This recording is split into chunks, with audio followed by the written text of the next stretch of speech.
Today, July 26, 2023, history was made when the U.S. Congress finally revealed the information about UATs, UFOs, aliens. Now the word is out, no more denying, and today we're going to present you the full hearing for the U.S. Congress, talking about the existence of UFOs. Enjoy.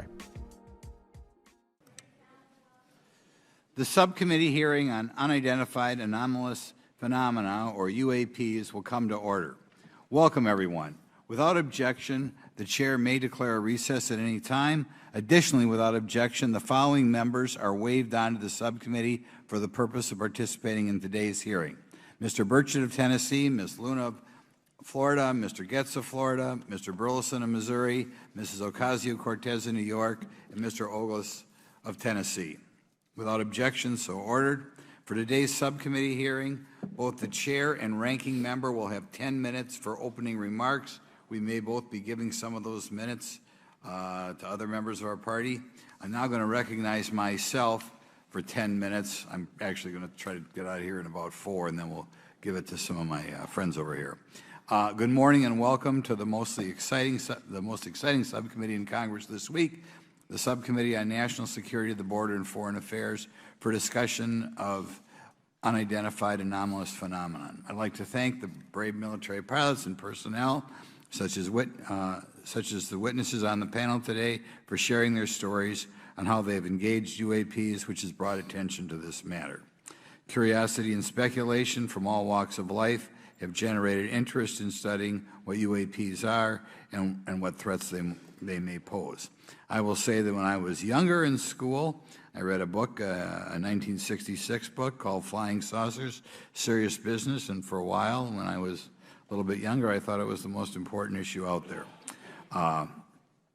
The lack of transparency regarding UAPs, which was one of the themes of that book,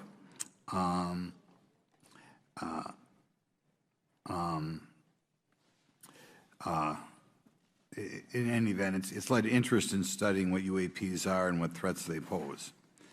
The lack of transparency regarding UAPs has fueled wild speculation and debate for decades, eroding public trust in the very institutions that are meant to serve and protect them, as is evidenced by the large number of people we have here.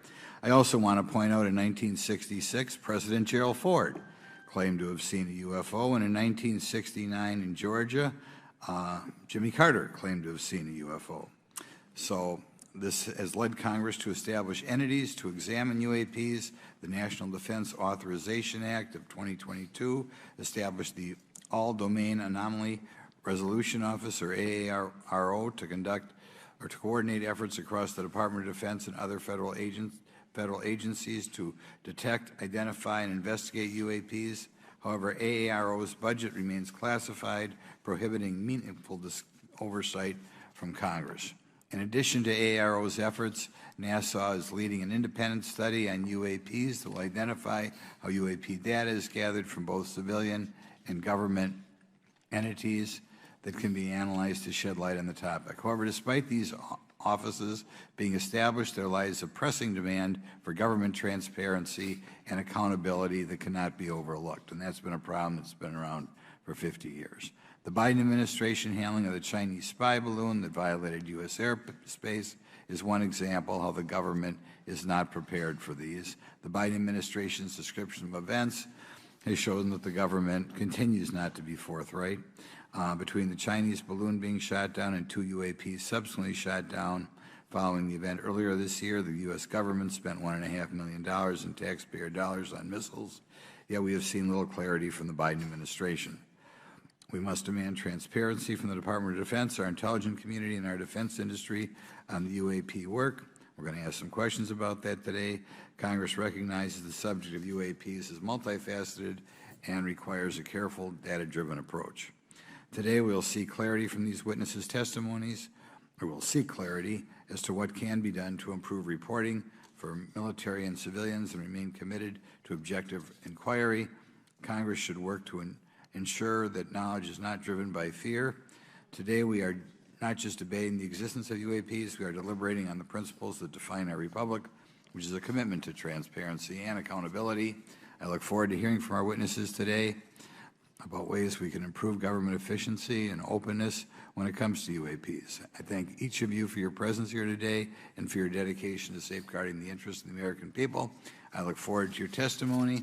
Now I'm going to turn it over for 2.5 or 3 minutes to Representative Burchett from Tennessee. Thank you, Mr. Chairman. Thank you all for being here.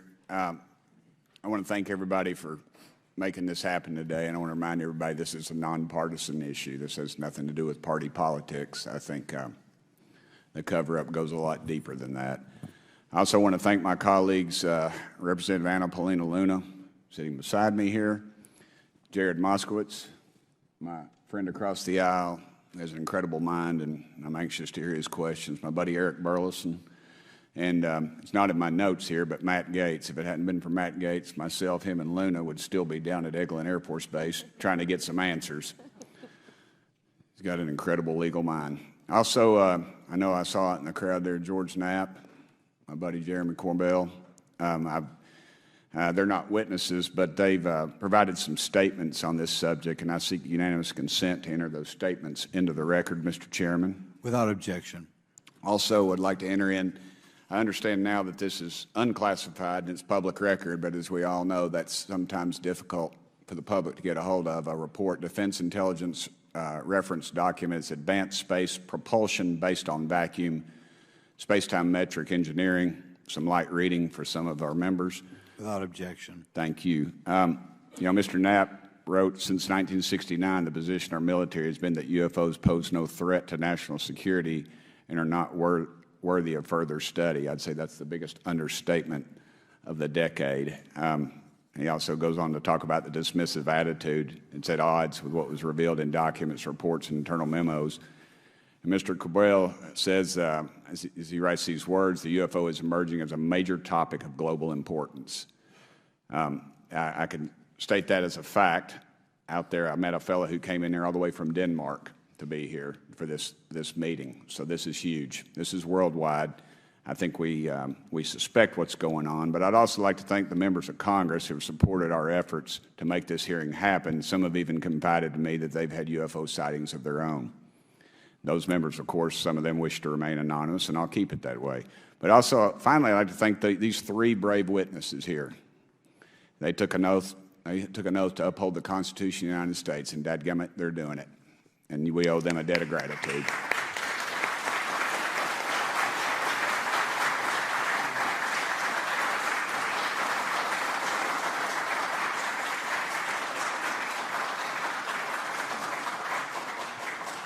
Y'all quit clapping. You're cutting in on my time. Just kidding.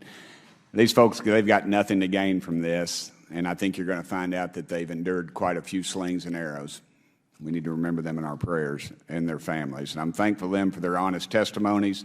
They have done interviews and appeared in documentaries like Accidental Truth to get their stories out there, and now they are all here to testify under oath for Congress. It's been so difficult to get here today. I've said, in the Baptist church, we'd say that the devil's in our way. And the devil has been in our way through this thing. We've run into roadblocks from members, from the intelligence community, the Pentagon. I proposed legislation to go in the FAA reauthorization that just said if an airline pilot has a sighting, that when he makes that report to the FAA, that it would come to Congress. But I was told that the intelligence community did not like that, and the amendment was not even heard in committee. I think it's time for this country to take back our country. We need to tell the folks at the Pentagon they work for us. Dadgummit, we don't work for them. And that's exactly the point. This is an issue of government transparency. We can't trust a government that does not trust its people. We're not bringing little green men or flying saucers into the hearing. Sorry to disappoint about half y'all. We're just going to get to the facts. We're going to uncover the cover-up, and I hope this is just the beginning of many more hearings and more people coming forward about this. And I yield back the remainder of my time. I think, is it to Representative Luna, Mr. Chairman, or is that? Yeah, we'll call Ms. Luna for her statement. The circumstances surrounding UAPs has captivated the attention of the American people for decades, ingrained in even the minds of our nation's leaders from Jimmy Carter to Barack Obama, Hillary Clinton to Donald Trump, Marco Rubio to Chuck Schumer, John Radcliffe to National Security Council officials. Yet from Roswell, New Mexico to the coast of Jacksonville, Florida, the sightings of UAPs have rarely been explained by the people who have firsthand accounts of these situations.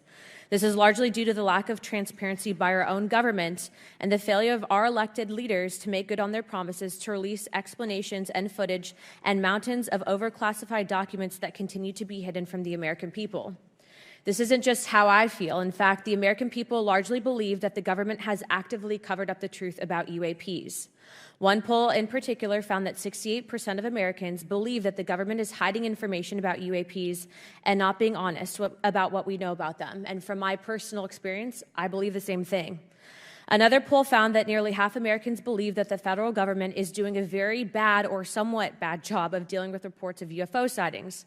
As Representative Burchett just referenced on the FAA bill that just went through, you can tell that that's exactly happening. Considering the thousands of testimonies and videos taken on people's phones and eyewitnesses' accounts made by credible witnesses such as doctors, pilots, scientists, and active duty service members, it is unacceptable to continue to gaslight Americans into thinking that this is not happening or that the potential of intelligent life forms exists other than humans. Even more alarming is the fact that these eyewitnesses are many times service members and have no assurance that their lives will not be negatively impacted or even harmed by their experiences. In being an active duty service member working on an airfield, I've had conversations with many pilots where they were in fear of coming forward for retribution and or being taken off flight status. How do we know this? Because the government has said nothing to assure us otherwise. They have also did nothing to calm the concerns of over 20% of Americans who have reported to have seen UFOs or UAPs. We are simply told not to question the government and that the government has it under control. Today is the first hearing of its kind where we will attempt to get down to the bottom of what is actually happening with UAPs. But we will hear from people who have had personal sightings rather than Pentagon bureaucrats who have always been sent to stonewall our investigations. Just so that the press knows and the people know, we were even denied access to a classified briefing in a SCIF prior to this hearing due to the amount of hoops that we had to jump through to grant temporary clearance to witness Grush, who has knowledge of classified information. It is time to have an open-minded discussion on this topic, to hear the evidence and understand the magnitude of what this means, not just for our nation, but for humanity. Thank you, Chairman. I yield back the rest of my time. Thank you very much, and I'd like to thank you and Mr. Burchett for bringing this topic to my attention. Now we'll recognize National Security Subcommittee Ranking Member Garcia for 10 minutes. Well, thank you, Mr. Chairman, and I want to thank first our witnesses for joining us today. I want to begin by thanking you all for your service to our country and for sharing your voices today and your courage to be here as well. To Mr. Graves, particularly grateful to you to spend some time that we had for you to share with candor some of your experiences, so I appreciate that as well. I do want to thank all the members of our subcommittee today and also those that are here and have waved on for their incredible interest in this issue, particularly to Congressman Burchett. I know that your leadership has brought us to this place today, and I want to thank you for that, as well as everyone else that's been engaged in this work. I also want to thank the oversight staff, who I know has been working very hard to ensure that today's hearing is serious, that it's transparent, and that it also provides appropriate answers, as our oversight body always demands. Now, it's really important that we're here in a bipartisan way to have this conversation, which really, to the heart of it, is about national security and key to the subcommittee's core purpose. This is the subcommittee on national security of the Oversight Committee. Now, our witnesses will testify today that UAPs have posed a serious safety threat, and we must understand this. More broadly, we're dealing with real questions that get to the heart of our faith in government. Faith in our institutions, as we all know, is at an all-time low. Partisanship and alternative facts make it too easy to doubt narrative or our institutions. But this hearing will offer the public unique perspectives, building on years of reporting by both federal agencies and the independent media. Now, some of the earliest reporting on this issue was a groundbreaking 2017 New York Times report, which revealed research, as we know now, on unidentified anomalous phenomena, or as many call UFOs, by the Defense Intelligence Agency. Mr. Graves and Commander Fravors' experiences with UAPs have also been documented by the public, not just by the New York Times, but CNN and many other national news outlets. Now, the Office of the Director of National Intelligence has published public reports documenting UAPs, and on June 9, 2022, NASA announced that the agency is commissioning a study to, of course, examine unidentified anomalous phenomena.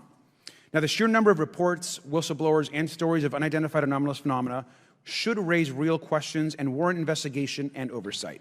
And that's why we are here today. Now, pilots have reported encounters for years. Now, because of the stigma around reporting these incidents, we still don't have a complete picture of actually what's going on, particularly as our witnesses will testify on the civilian side, and that is a real problem that we have today in the country. Now, it's very important that we show that Democrats and Republicans in Congress can come together in a bipartisan way to cut through misinformation and to look at the facts in a serious and thoughtful manner. If we are to advance oversight and public disclosure, we must also gain the broad support of the public. We will succeed getting facts out to the public faster if there is a broad public support as part of the process.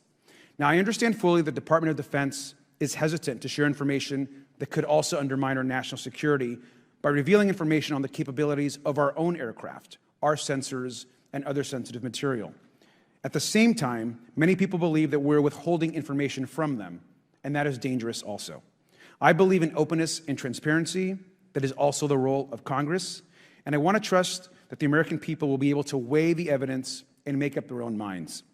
Now, we have incidents where sensors, sometimes even multiple types of sensors, detect things that we cannot explain. UAPs, whatever they may pose a serious threat to our military or civilian aircraft, and that must be understood. Now, my career and training as a longtime and career educator and teacher and researcher tell me that we should never rule anything out. We know that our space, of course, is vast and undiscovered. I also want to note that Mr. Sean Kirkpatrick, director of the All-Domain Anomaly Resolution Office, the component of the DoD office that investigates UAP data, has testified before the Senate this year that his unit has found no evidence of extraterrestrial activity. NASA has also stated that they don't have evidence of extraterrestrial life either, and we've heard this, of course, from some of our government agencies. And we should remind viewers and witnesses, which I think is really important, that we also cannot share classified information in public settings. But questions, of course, remain that people want to see data and information for themselves. The enormous interest in the hearing today underscores the importance of a fair and open look at the evidence from witnesses who can share their unique perspectives. Now, I know I certainly have a lot of questions, and I know that all the members of our committee do as well. We should come to this hearing with an open mind, and we should not let our existing ideas restrict us on either side. I hear over and over from many agencies the stigma around reporting and investigating UAPs prevents us from getting real answers. We know that whistleblowers have reported harassment, intimidation, or stigma as well, and this is not acceptable. If people can't report incidents which would have national security or safety implications, then that also has serious consequences for us. As ranking member of this subcommittee, I know my job would be completely impossible if whistleblowers or others feel intimidated to come before this committee. We can't be afraid of asking questions, and we can't be afraid of the truth. I'm proud to say that this hearing builds upon bipartisan work by members of the House and Senate dating many years back, which has sought to increase awareness within the Department of Defense and to mandate more of Congress of UAPs. We know the Senate is taking up an amendment to their defense authorization bill, which will create a commission with broad declassification authority, and we should all agree that that is an important step. Members of both parties and senior officials in multiple administrations have taken an interest in this issue, and we're proud to carry and build that confidence in the American people. This hearing will also not be the end of this discussion, but a new chapter and start to years and years of work that many folks, both in the public and within government, have been working on. We should encourage more reporting, not less, on UAPs. The more we understand, the safer we will be. We will hear testimony from witnesses today with a long record of service to the American people and with subject matter expertise. Our witnesses have a unique opportunity to share their perspective, insights, and their experiences with the American people. And I encourage all of my colleagues to engage with these difficult questions with an open mind and to follow the facts on behalf of our country. I also just want to say more broadly that we should look at this hearing and believe that everything is on the table as it relates to UAPs. I think an open mind is absolutely the best. I want to yield the 2.5 minutes, the remainder of my time, to the representative from Florida, Representative Moskowitz, for an opening statement. He also has been very much engaged in this issue, and I want to thank him for his leadership. Congressman. Thank you, Ranking Member Garcia. Thank you, Mr. Chairman. I want to thank Tim Burchett and Anna Paulina Luna for their leadership in pushing this hearing forward. I want to thank, obviously, committee staff and their staff working on this on a bipartisan basis. because many Americans are deeply interested in this issue, and it shouldn't take the potential of non-human origin to bring us together. Additionally, I want to thank the witnesses for coming forward to share your perspectives, your thoughts, and the sightings of UAPs. Unlike other hearings many times in Congress, you're not here to help a political party, but you're here to share information with the American people. And it's not something that is just going on in this administration. It's something that's spanned many administrations. For decades, many Americans have been fascinated by objects mysterious and unexplained, and it's long past time that they got some answers. The American public has a right to learn about technologies of unknown origins, non-human intelligence, and unexplainable phenomena. Those are not the words of a UFO Twitter account. Though that is a direct quote from Majority Leader Chuck Schumer, that the American public has a right to learn about technologies of unknown origins, non-human intelligence, and unexplainable phenomena. In an interview with Fox News, recent former Director of National Intelligence John Radcliffe confirmed the U.S. government is aware a lot more sightings of UAPs, and that they have not made that information public. I quote, "There are a lot more sightings that have not been made public," Radcliffe said to Fox News. For me, this hearing is about transparency. We unfortunately live in a time in which many people distrust government and our institutions, and overclassification of information away from the American public or even Congress contributes to today's politics. The American people have regular questions. What are UAPs? How come the media doesn't report more on them? Are they foreign adversaries? Are they U.S. technology? Are they something else? They ask themselves, how come when a Russian jet shoots flares at one of our drones, we have perfect pictures and videos to show the American people and the world, but when it comes to UAPs, nothing?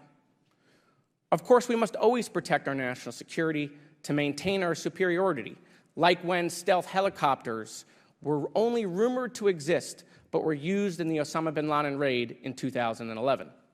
But we can't allow that to be used as a shield to keep the American people completely in the dark from basic truths. The American people deserve to hear more about special access programs. Congress has a right to know if there's any unsanctioned weapons development. Satellite imagery that has not been provided to Congress. Congress created the All-Domain Resolution Office in the NDAA of 2022. In its initial analysis, there are 171 uncharacterized UAP reports, and this is the words from the report, that appear to have demonstrated unusual flight characteristics or performance capabilities. I believe more information is known about the 171 instances. It's time for Congress to reinsert ourselves. I call on our military leaders and intelligence officials to release more information to the American people about UAPs.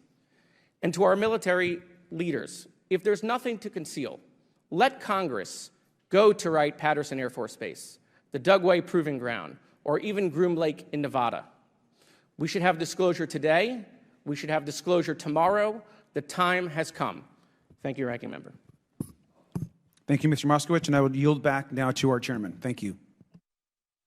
Right, now I'd like to introduce our witnesses. Our first witness is Lieutenant Ryan Graves. He's the Executive Director of Americans for Safe Aerospace. Lieutenant Graves is also a former U.S. Navy F-18 pilot with his own UAP experience. The next witness, David Grush, is a former senior intelligence officer with the National Geospatial Intelligence Agency and was a senior technical advisor for UAP issues. And finally, retired Navy Commander David Fravor, squadron leader who worked as a naval aviator for 18 years. Mr. Fravor has his own UAP experience, known as the TikTok event. I look forward to hearing from all three of you today. Pursuant to Committee Rule 9G, the witnesses will please stand and raise their right hands. Do you solemnly swear or affirm that the testimony you are about to give is the truth, the whole truth, and nothing but the truth, so help you God? Let the record show that all the witnesses answered in the affirmative. You may be seated. We appreciate you all being here today and look forward to your testimony. I'll remind the witnesses that we have read your written statements and they will appear in full in the hearing record. Please try to limit your oral statements to 5 minutes. As a reminder, please press the button on the microphone in front of you so that it's on and the members can hear you. When you begin to speak, the light in front of you will turn green. After 4 minutes, it'll turn yellow, and the red light, when that comes on, it tells you your 5 minutes have expired. I'll now recognize Mr. Graves for 5 minutes for your opening statement. Thank you. Chairman Grothman, Ranking Member Garcia, distinguished members of the House Oversight Subcommittee on National Security, Representatives Burchett and Luna. My name is Ryan Fobbs Graves, and I am a former F-18 pilot with a decade of service in the U.S. Navy, including 2 deployments in Operation Enduring Freedom and Operation Inherent Resolve. I have experienced advanced UAP firsthand, and I'm here to voice the concerns of more than 30 commercial aircrew and military veterans who have confided their similar encounters with me. Today, I would like to highlight 3 critical issues that demand our action. As we convene here, UAP are in our airspace, but they are grossly underreported. These sightings are not rare or isolated, they are routine. Military aircrew and commercial pilots, trained observers whose lives depend on accurate identification, are frequently witnessing these phenomena. The stigma attached to UAP is real and powerful and challenges national security. It silences commercial pilots who fear professional repercussions, discourages witnesses, and is only compounded by recent government claims questioning the credibility of eyewitness testimony. Parts of our government are aware of more about UAP than they let on, but excessive classification practices keep crucial information hidden. Since 2021, all UAP videos are classified as secret or above. This level of secrecy not only impedes our understanding, but fuels speculation and mistrust. In 2014, I was an F-18 Foxtrot pilot in the Navy Fighter Attack Squadron 11, the Red Rippers, and I was stationed at NAS Oceana in Virginia Beach. After upgrades were made to our jet's radar systems, we began detecting unknown objects operating in our airspace. At first, we assumed they were radar errors, but soon we began to correlate the radar tracks with multiple onboard sensors, including infrared systems, eventually through visual ID. During a training mission in Warning Area Whiskey 72, 10 miles off the coast of Virginia Beach, 2 F-18 Super Hornets were split by a UAP. The object, described as a dark gray or a black cube inside of a clear sphere, came within 50 feet of the lead aircraft and was estimated to be 5 to 15 feet in diameter. The mission commander terminated the flight immediately and returned to base. Our squadron submitted a safety report, but there was no official acknowledgement of the incident and no further mechanism to report the sightings. Soon, these encounters became so frequent that aircrew would discuss the risk of UAP as part of their regular pre-flight briefs. Recognizing the need for action and answers, I founded Americans for Safe Aerospace. The organization has since become a haven for UAP witnesses who were previously unspoken due to the absence of a safe intake process. More than 30 witnesses have come forward, and almost 5,000 Americans have joined us in the fight for transparency at safeaerospace.org. The majority of witnesses are commercial pilots at major airlines. Often, they are veterans with decades of flying experience. Pilots are reporting UAP at altitudes that appear above them at 40,000 feet, potentially in low Earth orbit or in the gray zone below the Kármán line, making inexplainable maneuvers like right-hand turns and retrograde orbits or J-hooks. Sometimes these reports are reoccurring, with numerous recent sightings north of Hawaii and in the North Atlantic. Other veterans are also coming forward to us regarding UAP encounters in our airspace and oceans. The most compelling involve observations of UAP by multiple witnesses and sensor systems. I believe these accounts are only scratching the surface, and more will share their experiences once it is safe to do so. In closing, I recognize the skepticism surrounding this topic. If everyone could see the sensor and video data I witnessed, our national conversation would change. I urge us to put aside stigma and address the security and safety issue this topic represents. If UAP are foreign drones, it is an urgent national security problem. If it is something else, it is an issue for science. In either case, unidentified objects are concerned for flight safety. The American people deserve to know what is happening in our skies. It is long overdue. Thank you. Mr. Grush. Mr. Chairman, ranking members and congressmen, thank you. I'm happy to be here. This is an important issue, and I'm grateful for your time. My name is David Charles Grush. I was an intelligence officer for 14 years, both in the U.S. Air Force, both active duty, Air National Guard, and Reserve, at the rank of major, and most recently from 2021 to 2023, at the National Geospatial Intelligence Agency, NGA, at the GS-15 civilian level, which is the military equivalent of a full bird colonel. I was my agency's co-lead in unidentified anomalous phenomena and transmedium object analysis, as well as reporting to the UAP task force, UAPTF, and eventually, once it was established, the All-Domain Anomaly Resolution Office, AARO. I became a whistleblower through a PPD-19 urgent concern filing in May 2022 with the Intelligence Community Inspector General. Following concerning reports from multiple esteemed and credentialed current and former military and intelligence community individuals that the U.S. government is operating with secrecy above congressional oversight with regards to UAPs. My testimony is based on information I've been given by individuals with a long-standing track record of legitimacy and service to this country, many of whom also have shared compelling evidence in the form of photography, official documentation, and classified oral testimony to myself and my various colleagues. I have taken every step I can to corroborate this evidence over a period of 4 years while I was with the UAP Task Force and do my due diligence on the individual sharing it. This is because of these steps, I believe strongly in the importance of bringing this information before you. I am driven by a commitment of both to truth and transparency, rooted in our inherent duty to uphold the United States Constitution and protect the American people. I'm asking Congress to hold our government to this standard and thoroughly investigate these claims. But as I stand here under oath now, I am speaking to the facts as I've been told them.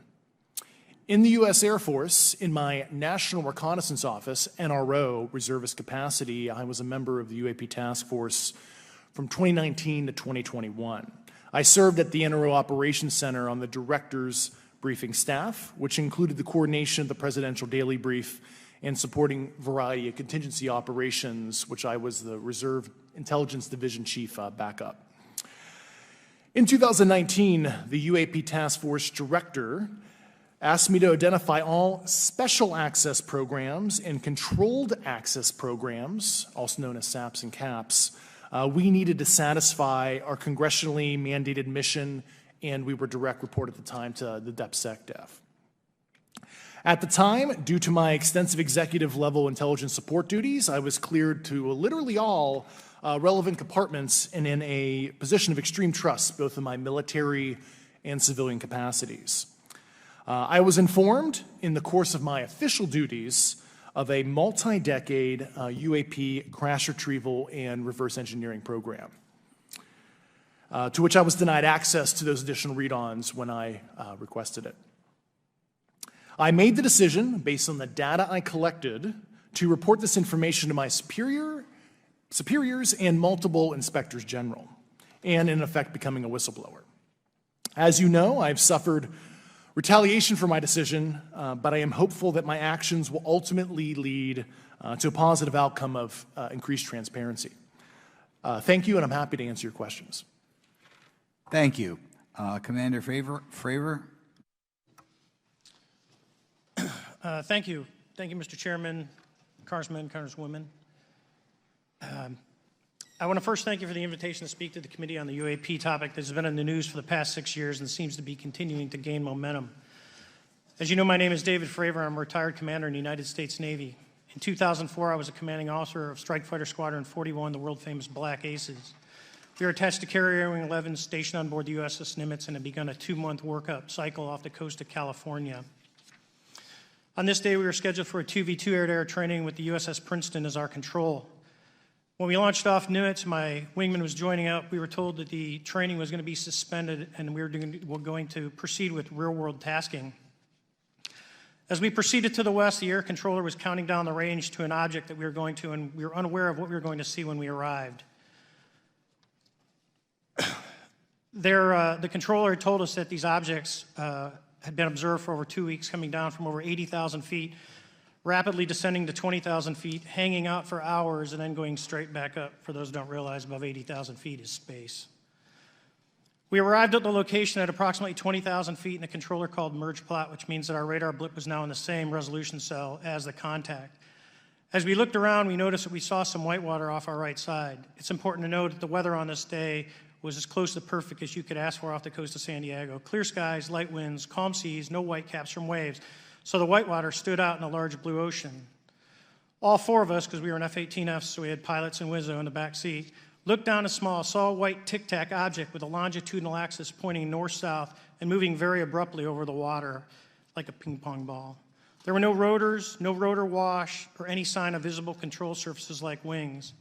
As we started clockwise towards the object, my Wizzo and I decided to go down and take a closer look with the other aircraft staying in high cover to observe both us and the tic-tac. We proceeded around the circle about 90 degrees from the start of our descent, and the object suddenly shifted its longitudinal axis, aligned it with my aircraft, and began to climb. We continued down another 270 degrees, nose low, where the tic-tac, or we considered 270 degrees to where, and we went nose low to where the tic-tac would have been. Our altitude at this point was about 15,000 feet, and the tic-tac was about 12,000. As we pulled nose onto the object, within about a half mile of it, it rapidly accelerated in front of us and disappeared. Our wingmen, roughly 8,000 feet above us, lost contact also. We immediately turned back to see where the whitewater was at, and it was gone also. So as we started to turn back towards the east, the controller came up and said, "Sir, you're not going to believe this, but that thing is at your cap point, roughly 60 miles away in less than a minute. You can calculate the speed." We returned to Nimitz. We were taking off our gear. We were talking to one of my crews that was getting ready to launch. We mentioned it to them, and they went out and luckily got the video that you see, that 90-second video. What you don't see is the radar tape that was never released, and we don't know where it's at, of the active jamming that the object put on an APG-73 radar, and I can get into modes later if you're interested. What is shocking to us is that the incident was never investigated. None of my crew were ever questioned. Tapes were never taken, and after a couple days, it turned into a great story with friends. It wasn't until 2009 until Jay Stratton had contacted me to investigate. Unbeknownst to all, he was part of the ATIP program in the Pentagon led by Lou Elizondo. And there was an unofficial official report that came out that's now on the internet. Years later, I was contacted by the other pilot, Alex Dietrich, and asked if I'd been contacted, and I said no, but I'm willing to talk. I was contacted by Mr. Elizondo, and we talked for a short period of time, and he said we'd be in contact. A few weeks after that, I was made aware that Lou had left the Pentagon in protest and joined forces with Tom DeLonge, Chris Mellon, Steve Justice, and others to form Two Stars Academy, an organization that pressed the issue with leading industry experts and U.S. government officials. They worked with Leslie Kean, who is present today, Ralph Blumenthal, and Helene Cooper to publish the articles in the New York Times 2017 New York Times, and it removed the stigma on the topic of UFOs, which is why we're here today. Those articles open the door for the government and public that cannot be closed. It has led to an interest from our elected officials who are not focused on little green men, but figuring out where these craft are, where they're from, the technology they possess, how do they operate. It also led to the Whistleblower Protection Act and the NDAA. There are multiple witnesses coming forward to say that have firsthand knowledge, and Mr. Grush just covered that. What concerns me is that there's no oversight from our elected officials on anything associated with our government processing or working on craft. Believe it not, from this world. This issue is not a full public disclosure that could undermine national security, but it is about ensuring that our system of checks and balances works across all work done in the government using taxpayer funds. Relative to government programs, even unacknowledged WAVE programs have some level of oversight by the appropriate committee members in the House and Senate, and this work that is said to be occurring from whistleblower testimonies should not be exempt. In closing, I would like to say that the tic-tac object we engaged in 2004 was far superior to anything that we had on time, have today, or are looking to develop in the next 10 years. If we in fact have programs that possess this technology, it needs to have oversight from those people that the citizens of this great country elected in office to represent what is best for the United States and best for the citizens. I thank you for your time. Thank you very much. Thank you very much. I know it's very difficult for all of you, all you've done in the past to try to illuminate this issue. Call on myself first for some questions. I'm going to start with Mr. Graves. Are pilots that you interact with as part of your organization, do you feel adequately trained and briefed on how to handle encounters with UAPs? No. Right now, military witnesses to UAP have limited options for reporting UAP, but more concerning is that commercial aviation sector has not adapted to the lessons that the military has implemented. The military and Department of Defense has stated that UAP represent a critical aviation safety risk. We have not seen that same language being used in the commercial markets. They are not acknowledging this risk. Okay. What steps do you think you have to be taken to improve a pilot's UAP reporting, be it military or commercial? Right now, we need a system where pilots can report without fear of losing their jobs. There is a fear that the stigma associated with this topic is going to lead to professional repercussions, either through management or perhaps through their yearly physical check. So having a secure system, reducing the stigma, and making this information available through the public is going to reduce the concerns that aircrew have. Could you just give me a little idea of the degree to which reports in the past are not made public right now?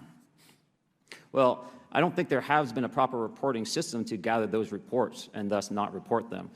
So to answer your question, I think there is a dearth of data due to the fact that the reporting has been limited up to this time. Could you tell me why you believe it's, kind of to play the devil's advocate, a reason why some of this stuff should not be available to the public? There's certainly some national security concerns when we use our advanced sensors in our tactical jets to be able to identify these objects. However, there's no reason that the objects themselves would be classified. I would be curious to see how the security classification guideline actually spells out the different nuances of how this topic is classified from the perspective of UAP, not national security. I'll give you a follow-up on that. Assuming that there are reasons why not all this should be made public, this has been around for a long period of time. Can any of the three of you think of any reason why anything related to UAPs, say 15 years and back, should not be immediately made public? I think one of it is acknowledging a vulnerability, both from a collection and I'll just say a countermeasure perspective. So it's that we haven't cracked for many years. Yeah. Even say 20 years back. Is there any reason why, when you go back that far, things shouldn't be made public? Unless it shows a specific national security vulnerability as it relates to a weakness in a particular defense system. Okay, Mr. Fravor, the TikTok incident that you were engaged occurred in 2004. What kind of reporting took place after that incident? None. We had a standard debrief where the backseaters went down to our carrier intel center and briefed what had happened, and that was it. No one else talked to us, and I was in the top 20 in the battle group. No one came. The captain was aware, the admiral was aware, nothing was done. Did your commanding officers provide any sort of justification? No, because I was the commanding officer of the squadron, so no. Was this incident the only UAP event that you encountered while you were a pilot? Yes, it was. Okay. This is for any one of you. Based off of each of your experiences and observations, do you believe UAPs pose a potential threat to our national security? Yes, and here's why.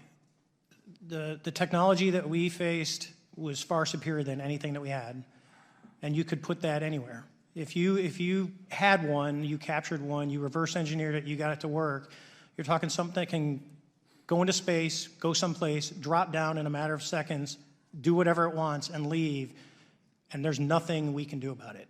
Nothing.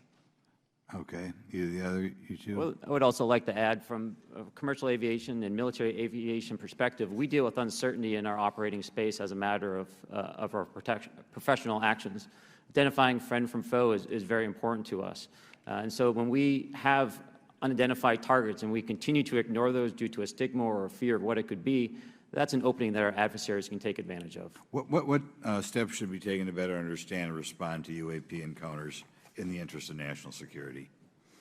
There needs to be a location where this information is centralized for processing, and there needs to be a two-way communication loop so that operators on the front end have a feedback and can get best practices on how to process information, what to do, and to ensure that their reporting is being listened to. Right now, there is not a lot of back and forth. Mr. Grush, in your complaint to the Intelligence Community Inspector General, you claim that you believe information is being hidden.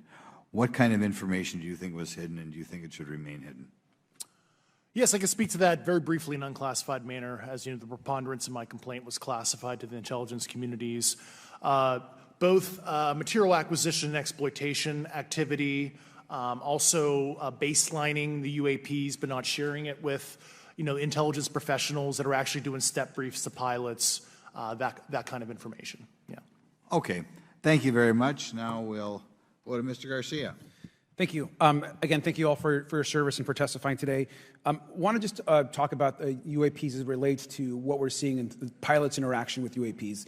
Particularly, Mr. Graves, one of the, I think, concerns for members of this committee is this idea that pilots, there's no system to actually report UAPs and the stigma around pilots. And so can you just briefly, you mentioned that you're working with 30 pilots right now that have had encounters with UAPs, but you've also, I believe, discussed and know of many more pilots. This is just those that you're currently working with. Is that correct? Can you expand on that?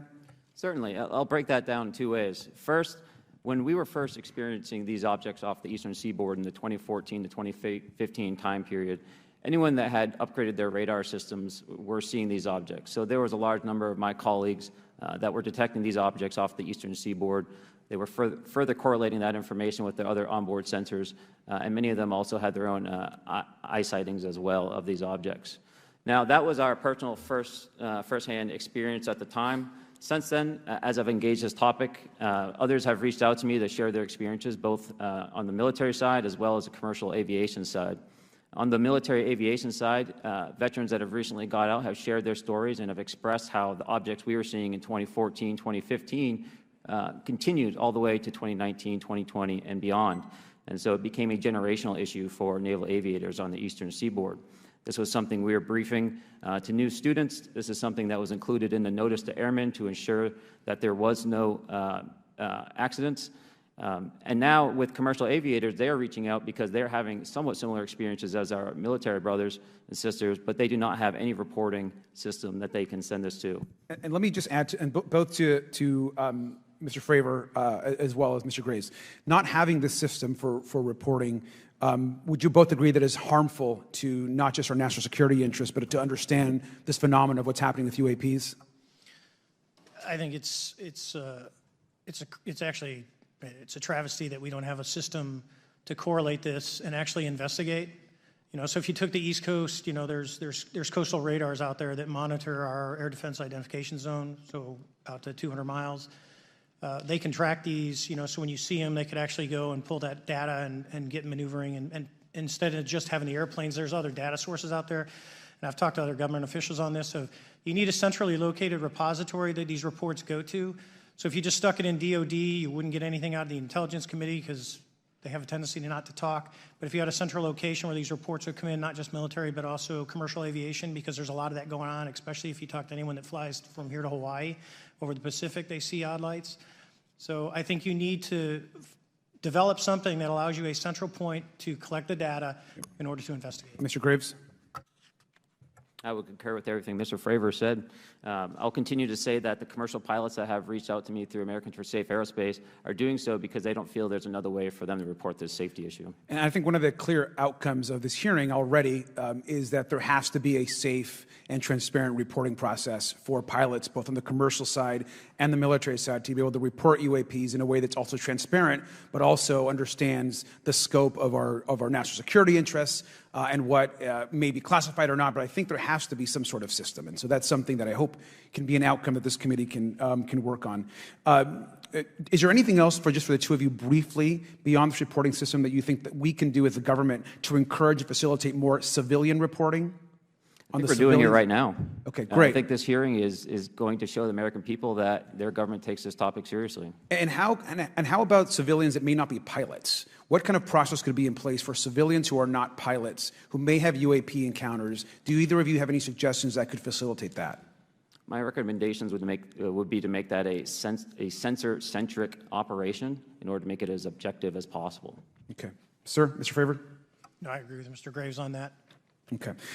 Just briefly, I also just want to note, particularly for the two pilots, and I have a question for Mr. Grush. One of the things that I found fascinating in our discussion, Mr. Graves, last night as well, is that you both described UAPs and formations and the way they are observed in space or in our air, and the way that they move is essentially ways in which current technology or aircraft that we know of are unable to actually function or move. And so will you just, for the public record, again, once again, just briefly just either describe or note that aircraft that are being witnessed, particularly by the 30 folks that you're working with, are essentially outside the scope of anything that we know of today and the technology we have today. Mr. Graves, Mr. Fravor? Yes, the objects that are being seen by commercial pilots are performing maneuvers that are unexplainable due to our current understanding of our technology and our capabilities as a country, and that applies for the military as well. Mr. Ferrer? Yeah, I concur with that. We have nothing that can stop in midair and go the other direction, nor do we have anything that can, like in our situation, come down from space, hang out for 3 hours, and go back up. Thank you. My last question, and sometimes I know that you have also said some of these answers in the past, but we're trying to get them on the public record as well, which is really important. Mr. Grush, finally, do you believe that our government is in possession of UAPs? Absolutely, based on interviewing over 40 witnesses over 4 years. And where? I know the exact locations, and those locations were provided to the Inspector General and some of which to the intelligence committees. I actually had the people with the firsthand knowledge provide a protected disclosure to the Inspector General. Thank you. And Mr. Chairman, I would just say that I think that these questions are important questions, and I look forward to being involved in the process to get those answered. I know there'll be a lot of questions from other committee members, so I yield back. Thank you. We'll go to Mr. Burchett himself. Thank you, Mr. Chairman. Thank you, Mr. Garcia. I would like to have you on my legislation to do just that on the reporting, and we'll get together on that. Maybe you can be my co-sponsor on that. That'd be really cool. Thank you for those great questions. Mr. Graves, again, I'd like to know, how do you know that these were not our aircraft?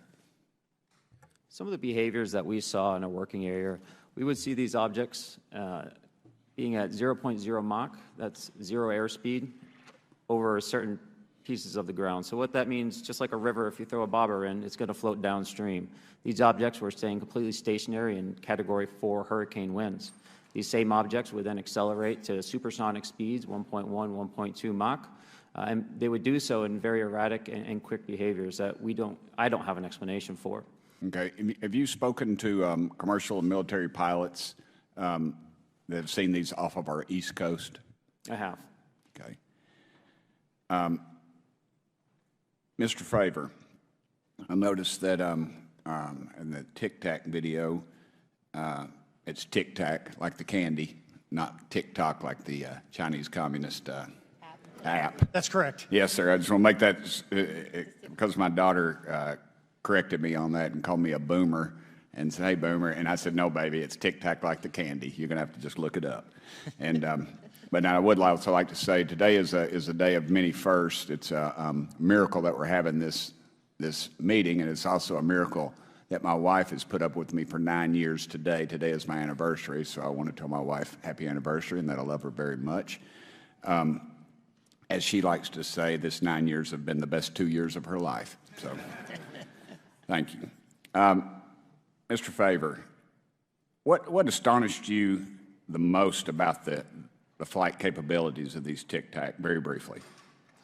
The performance, absolute performance. It was. And you're not aware of any other objects that anybody in the world has, in this world, that has those capabilities?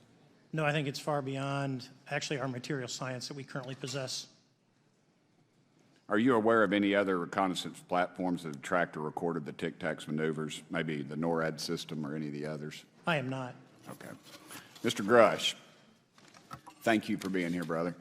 Thank you all very much. Have you faced any retaliation or reprisals for any of your testimony or anything on these lines? Yeah, I have to be careful what I say in detail because there is an open whistleblower reprisal investigation on my behalf, and I don't want to compromise that investigation by providing anything that may help provide somebody information. But it was very brutal and very unfortunate, some of the tactics they used to hurt me both professionally and personally, to be quite frank. Yeah. It's very unfortunate. As they say, when you're over the target, that's when they do the most firing at you. Do you have any personal knowledge of people who have been harmed or injured in efforts to cover up or conceal these extraterrestrial technology? Yes. Personally. Have anyone been murdered that you would that you know of or have heard of, I guess? I have to be careful asking that question. I directed people with that knowledge to the appropriate authorities. Maybe in a if we could get in a confidential area, SCIF, we could talk about that. But unfortunately, we were denied access to the SCIF, and that's very unfortunate in this scenario. Mr. Favor, Do you believe that you witnessed an additional object under the water in relation to your encounter? I will say we did not see an object. There was something there to cause the whitewater, and when we turned around, it was gone, so there was something there that obviously moved. Okay, it was not the same object, though, that you were looking at, correct? No, we actually joked that the Tic Tac was communicating with something when we came back, and because the whitewater disappeared. We were, in another instance, we're told about the capabilities of a jamming during viewing of when there were some people chasing some of these objects. Did you experience any of that jamming or interrupting your radar or weapons system? My crew that launched after we landed experienced significant jamming to the APG-73 radar, which was what we had on board, which is a mechanically scanned, very high-end system prior to the APG-79. And yes, it did pretty much everything you could do, range, velocity, aspect, and then it spit the lock, and the targeting pod is passive. That's what we were able to get the video on. I'm about to run out of time, but are you aware of any of our enemies that have that capability? No. Okay. I would also like to note for the record that, like George Knapp, breaking Area 51, he's the reason I knew about that, and the reason I know about the Tic Tacs is Leslie Keene from New York Times article, and I would encourage everybody to read that. Thank you, Mr. Chairman. I yield back to you for no time. Very good. Mr. Raskin? Thank you, Mr. Chairman. Mr. Graves, you reported UAP encounters during training flights, I think, and have since come forward to warn the Pentagon that these encounters may be putting pilots at risk. My first question is, you've identified these as taking place on the East Coast. Is it just on the East Coast where these encounters have been reported? No. Since the events initially occurred, I've learned that the objects have been detected essentially where all operations, Navy operations are being conducted across the world. And that's from the Ultimate Anomaly Resolutions Office reporting. All right. Can you describe your experience after you decided to come forward and go public with your experience? Certainly. Like many others, in 2017, I saw the New York Times article come out as well. And for me, it was special because I recognized the voices on the video. I recognized the video itself. I had seen it when it was taken. I'd seen it when it was debriefed. And so that kind of shook me because I realized that this problem was still ongoing. And so I reached out to colleagues back on the East Coast and realized that this was still a safety risk that they were dealing with, that they had essentially hit a wall with how they could move forward on this conversation. It was at that point when I decided to try to move the conversation forward myself. Are there common characteristics to the UAPs that have been cited by different pilots, and can you describe what the convergence of descriptions is? Certainly. We were primarily seeing dark gray or black cubes inside of a clear sphere. I'm sorry, dark gray or black cubes? Yes, inside of a clear sphere, where the apex or tips of the cube were touching the inside of that sphere. And that was primarily what was being reported when we were able to gain a visual tally of these objects. And that occurred over almost 8 years. And as far as I know, it's still occurring. I take it that you're arguing what we need is real transparency in a reporting system so we can get some clarity on what's going on out there, because there are many pilots in your situation, but we should have a way of developing a systematic inventory of all of such encounters. Is that right? Yes, and I think we need both transparency and the reporting. We have the reporting, but we need to make sure that information can be promulgated to commercial aviation as well as the rest of the populace. Mr. Grush, what about you? What was your experience after you came forward? Well, it's only been about 2 months or so, so I guess my experience has been overwhelming support from former colleagues of mine that have privately messaged me, and I do appreciate that. But I do have knowledge of active planned reprisal activity against myself and other colleagues, and it's very, very upsetting to me. Coming from where? Certain senior leadership at previous agencies I was associated with. And that's all I'll say publicly, but I can provide more details in a closed environment. Okay.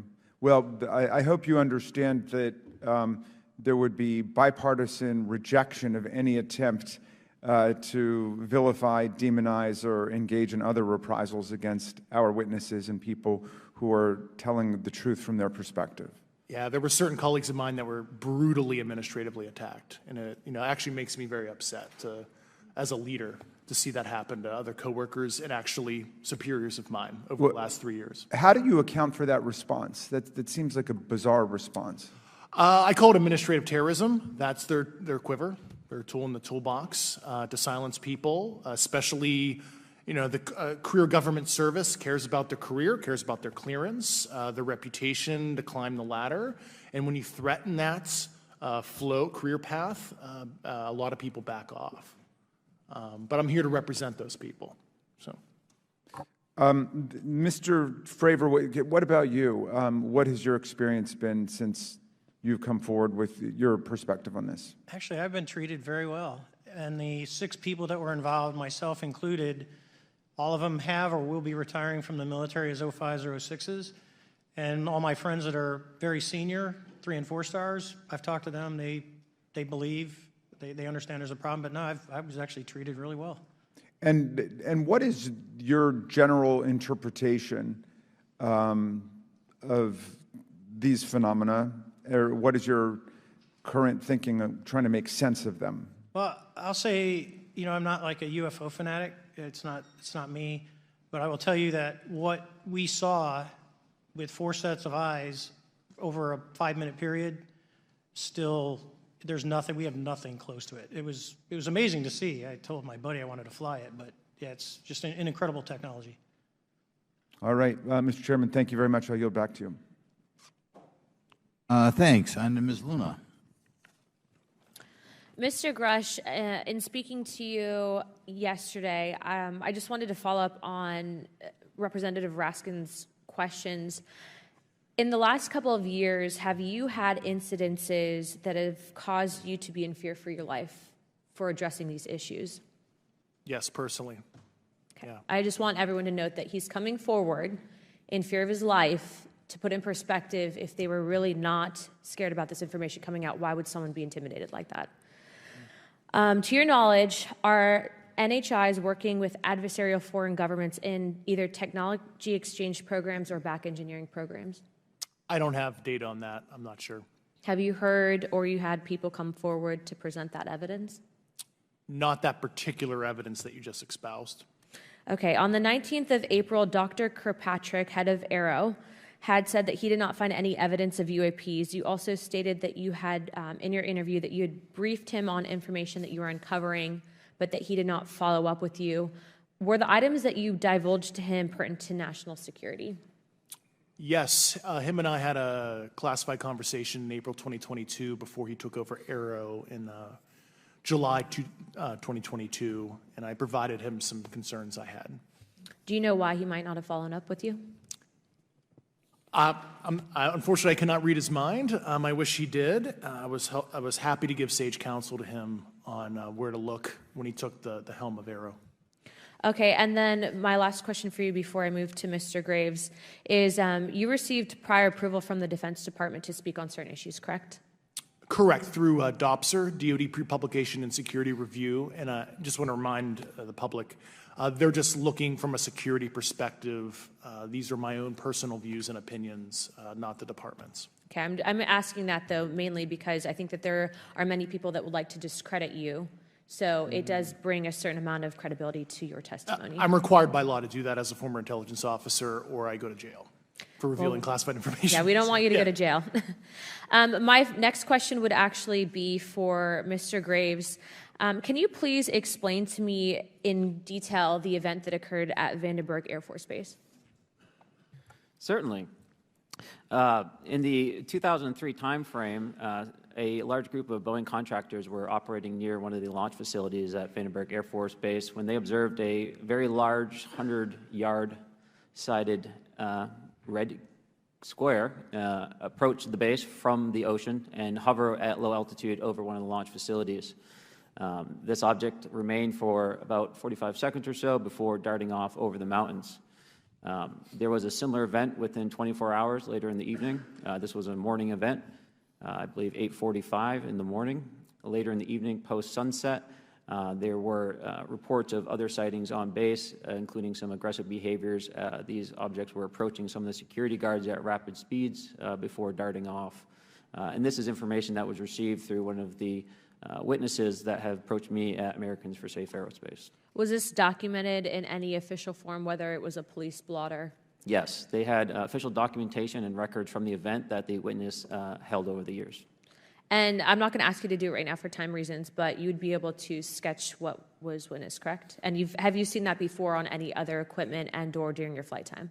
I have not seen what they've described. This object was estimated to be almost the size of a football field, and I have not seen anything personally that large. Okay, and then another question on follow-up referencing the gimbal video Go Fast incident. Can you just clarify, because to our understanding, the footage was actually cut off at a certain point, but what happens at the end of that video, just for those Americans specifically that are wanting to know about the rest of that footage? Certainly. There was some uncertainty or instability with the object. It seemed to rock a bit, and that's the last I had seen of the video. Much of the data that I would recommend be analyzed would consist of radar data that would provide precise kinematics on the object, as well as the fleet of objects that were operating nearby. Okay, and follow-up, in regards to the reporting procedures that Mr. Garcia had addressed on, as well as Representative Burchett, with the FAA, to your understanding, pilots that are seeing this, commercial airline pilots, are they receiving cease and desist letters from corporations for coming forward with information in regards to safety for potential airline passengers? I have been made privy to conversations with commercial aviators who have received cease and desist orders. So the American public should know that corporations are putting their own reputations on the not the line, but ahead of the safety of the American people. And I think, would you agree with that statement? It appears so. Okay. And I guess this would be my last, I'm out of time. I yield. I'll be back. Good. Mr. Moskowitz. Thank you, Mr. Chairman. Gentlemen, let's talk about the laws of physics for a second. Mr. Graves and Commander Favor, I heard you talk about speed. When those objects broke the sound barrier, did they make a sonic boom? I was in a jet. You can't hear anything. It's kind of loud in there. Yeah, you're not able to actually personally tell within the vehicle. I will say the objects that we were seeing, they were spherical, and they were observed up to Mach 2, which is a very non-aerodynamic shape. What about G-forces? Let's talk about G-forces of those vehicles. Could a human survive those G-forces with known technology today? No. No, not for the acceleration rates that we observed. Okay. What about what they look like? How close did you get? Did you see a seam or a rivet or a section? And what I mean is, obviously, the jets you're flying have all those things. Did these objects have those? Do you want to go, Ryan? I didn't have the detail to be able to tell that. So we got within a half mile at Tic Tac, which people say that's pretty far, but in airplanes, that's actually relatively close. No, it was perfectly white, smooth, no windows, although when we did take the original FLIR video that is out there, when you put it on a big screen, it actually had two little objects that came out of the bottom of it. But other than that, no windows, no seams, no nothing. Mr. Grush, as a result of your previous government work, have you met with people with direct knowledge or have direct knowledge yourself of non-human origin craft? Yes, I personally interviewed those individuals. Mr. Grush, as a result of your previous government work, have you met with people with direct knowledge or have direct knowledge yourself about ATs, advanced technologies that the U.S. government has? Based on conventional advanced tech, I was briefed to the preponderance of the Defense Department's both space and aerospace compartmented programs, yeah. Do you have knowledge or do you have reason to believe that there are programs in the advanced tech space that are unsanctioned? Yes, I do. Okay. Yeah. And when you say that they're above congressional oversight, what do you mean? Complicated question. So there's, some, I would call it abuse here. So congressional oversight of conventional special access programs, so I'll use Title 10, so DOD as an example, right? So 10 U.S. Code Section 119 discusses congressional oversight of SAPs, discusses the DepSecDef's ability to waive congressional reporting. However, the Gang of Eight is at least supposed to be notified if a waived or waive bigoted unacknowledged SAP is created, and that's public law. Well, so that how does, I don't want to cut you off, but yeah. How does a program like that get funded? I will give you generalities. I can get very specific in a closed session, but misappropriation of funds and Does that mean self-fund. that there is money in the budget that is said to go to a program, but it doesn't, and it goes to something else? Yes, I have specific knowledge of that. Yep. Do you think U.S. corporations are overcharging for certain tech they're selling to the U.S. government, and that additional money is going to programs? Correct, through something called IRAD. Okay. Satellite imagery. Let's talk about satellite imagery. We have satellites all over the place, some that we're aware of and many that we're not aware of, right? We're taking pictures of everything at every point and second. Mr. Grush, are you aware, do you have direct knowledge, or have you talked to people with direct knowledge that there are satellite imagery of these events? That was one of my primary tasks at NGA, since we process, exploit, and disseminate that kind of information. I've seen multiple cases, some of which, to my understanding, and of course I left NGA in April, so that's my information cutoff date. But I personally reviewed both what we call overhead collection and from other strategic and tactical platforms that I could not even explain prosaically. And I have a degree in physics, by the way, as well. And I am aware that you guys have not seen these reports, unfortunately. And I don't know why. Do you have direct knowledge, or you've spoken to people with direct knowledge that this imagery applies to crash sites, crash imagery? I can't discuss that in an open session. Okay. Do you have any information that the U.S. government is involved in a disinformation campaign to deny the existence of certain UAPs? I can't go beyond what I've already stated publicly in my News Nation interview because it touches other sensitivities. Okay. I'll yield the balance of my time back. Thank you, Mr. Chairman.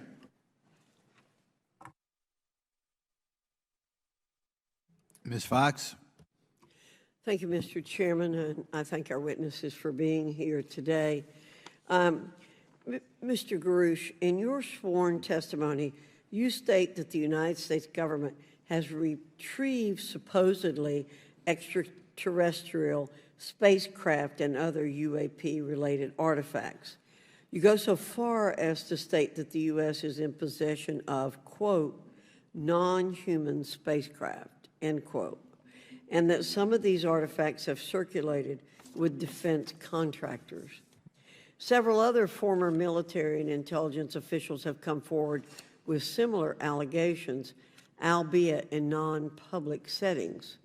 However, Dr. Sean Kirkpatrick, the director of AARO, previously testified before Congress that there has been, and I quote, no credible evidence thus far of extraterrestrial activity or of, quote, off-world technology brought to the attention of the office.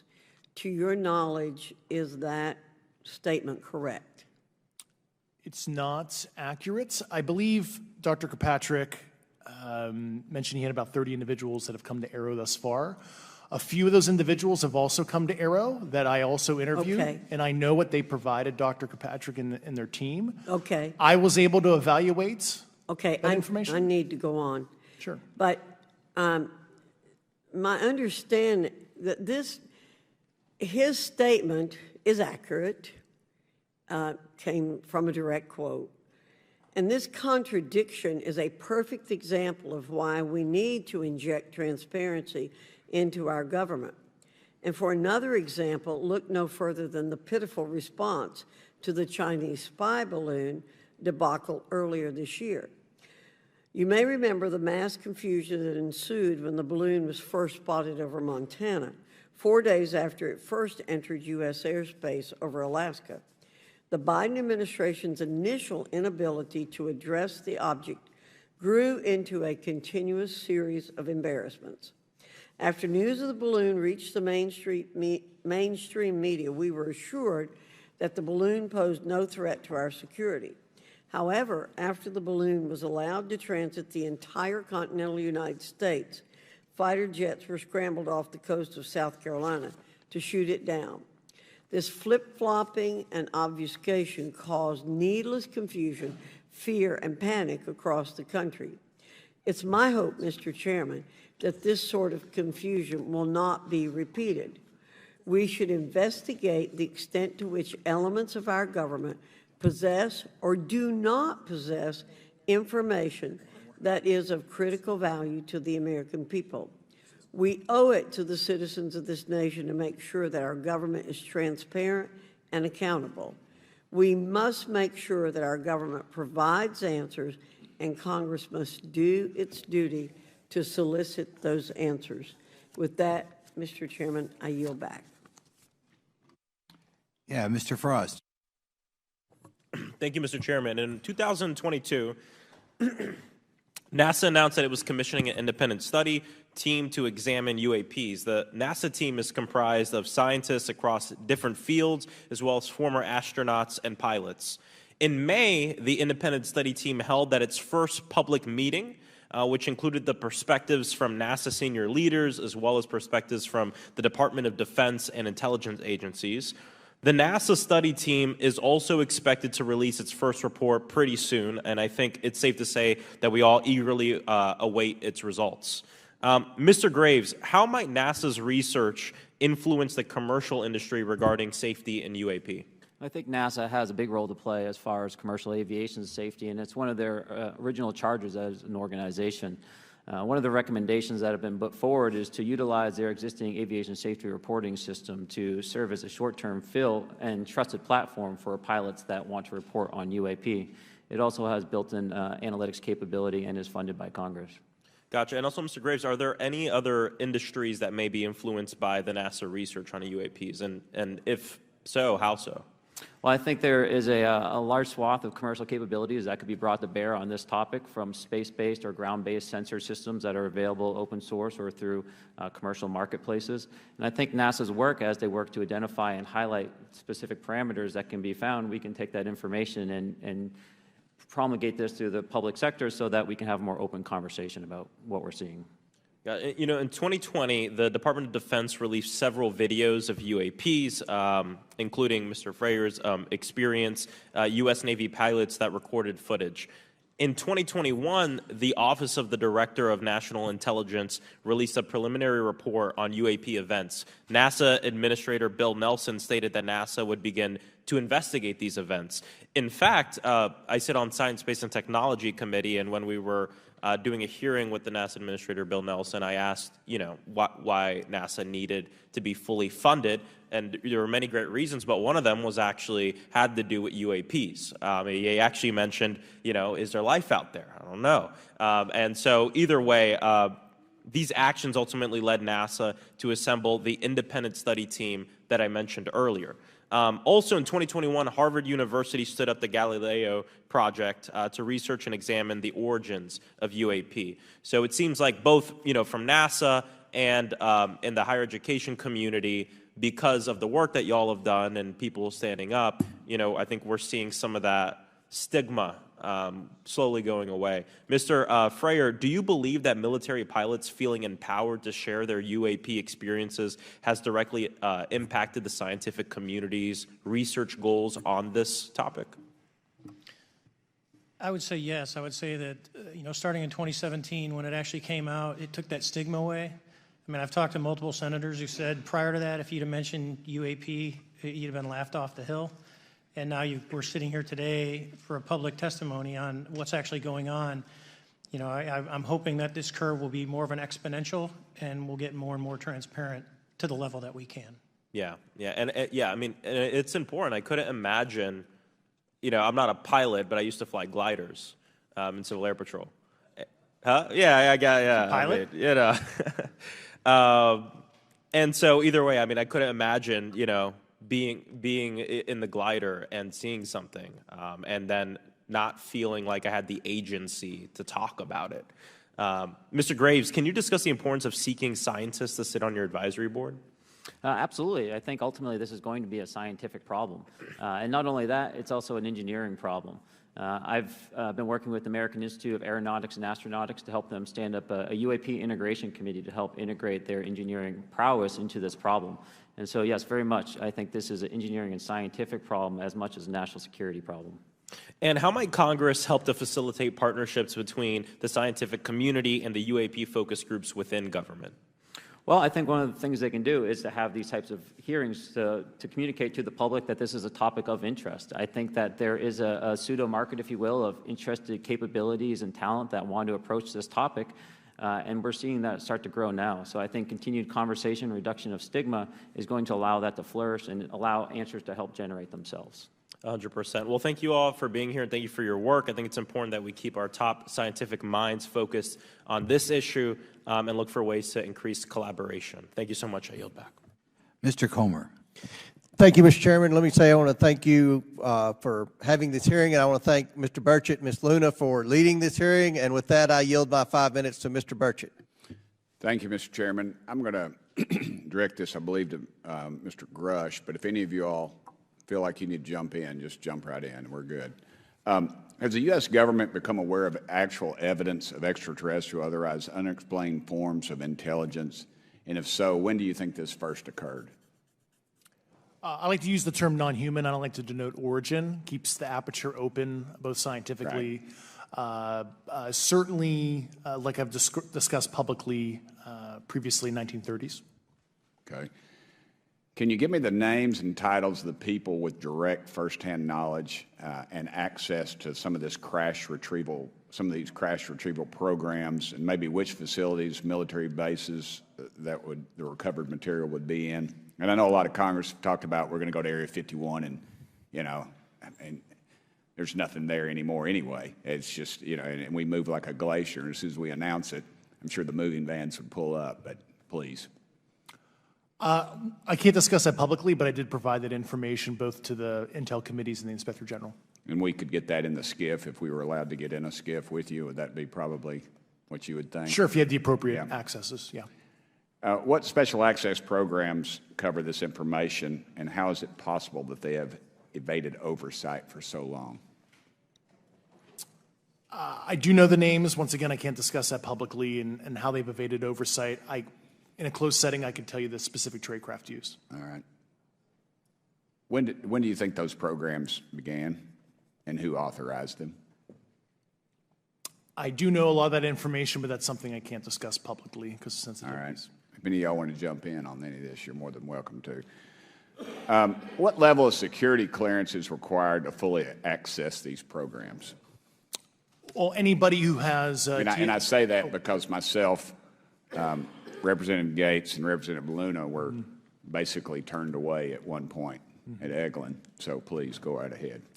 Certainly difference between member access and, say, somebody like me, but anybody who has a TSSCI clearance and meets the eligibility criteria, the Access Adjudicative Authority should be able to grant you access. Mr. Burchett, if you'll yield, so just to put a fine point on that, there's nothing that you're aware of that's above special access program classification.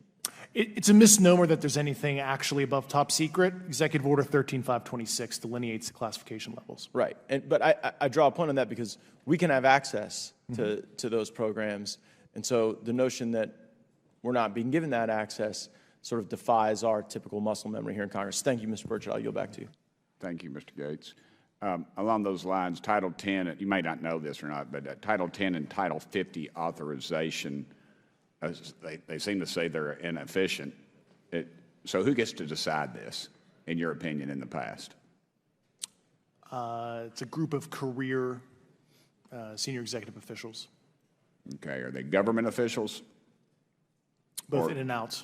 Do what? Both in and out of government, and that's about as far as I can go there. Yeah. All right, well, that leads to my next question. Which private corporations are directly involved in this program? How much taxpayer money has been invested in these programs, to your knowledge? I mean, we know we audit the Pentagon every year, and I've been here 5 years, and they failed the dadgum thing every year. They lose over $1 billion a year, we think, and I was told the Department of Defense maybe 60% of their assets are unaccounted for, whatever the heck that means. In the public sector, you go to jail for that kind of crap. So tell me.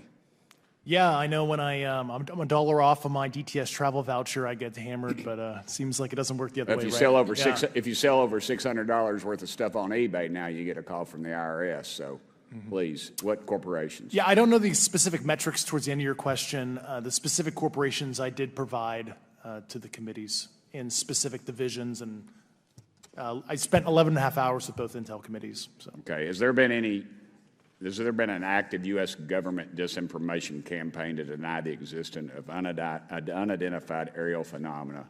And if so, why? I can't go beyond what I've already espoused publicly about that.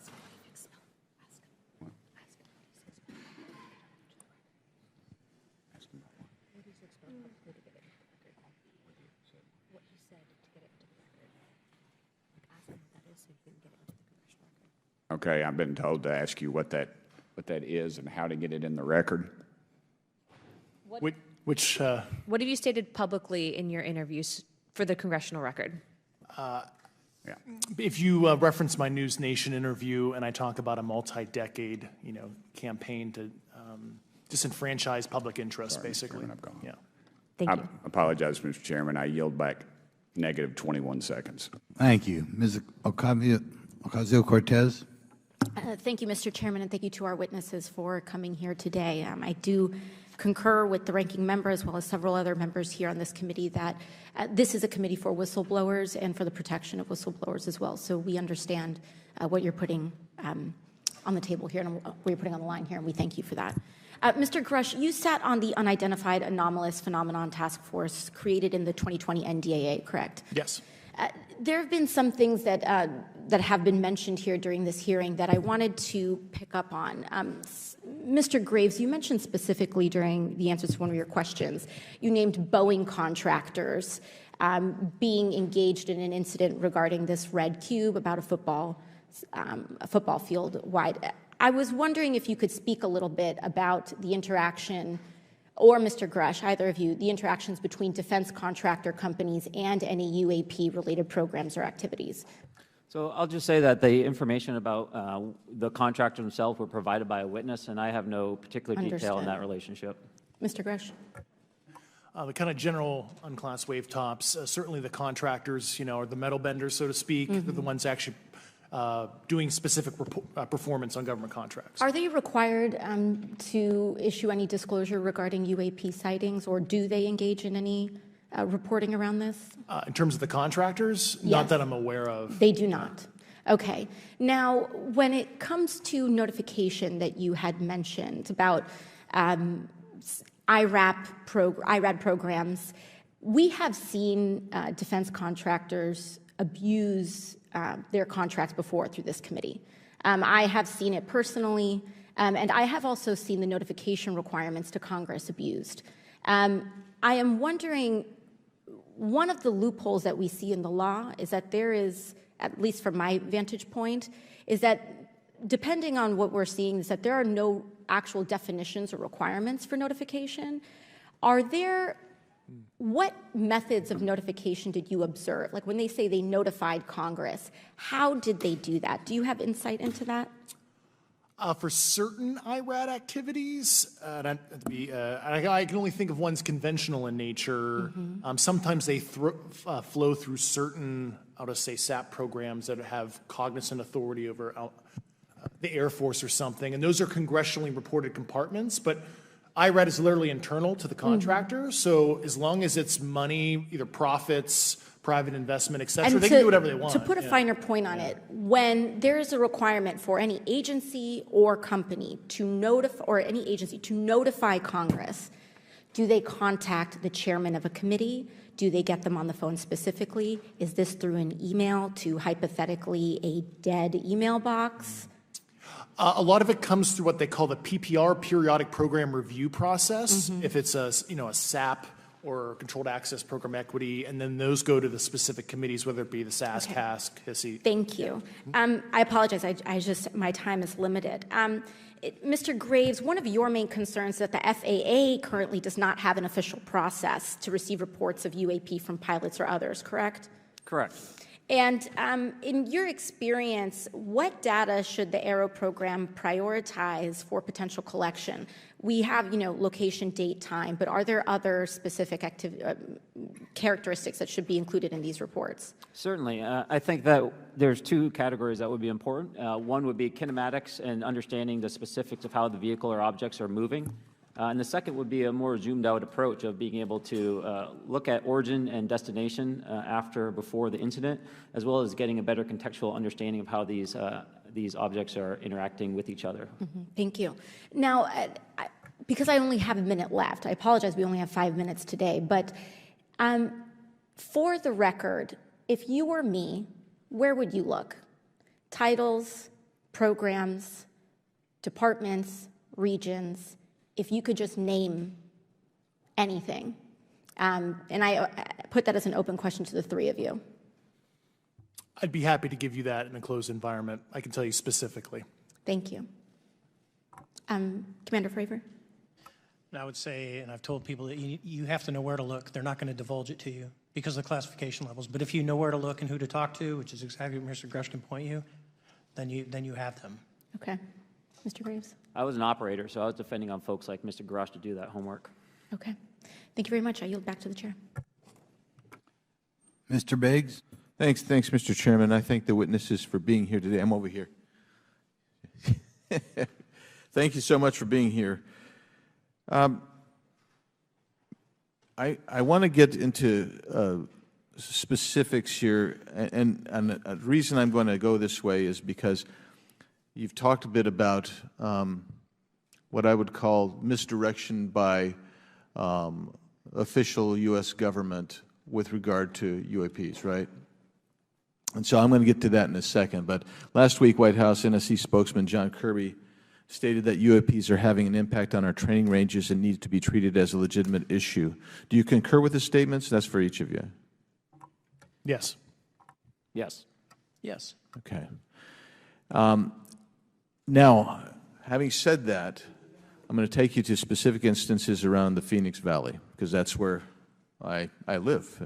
In '97, we had the famous Phoenix Light case. I don't know if any of you are familiar with that.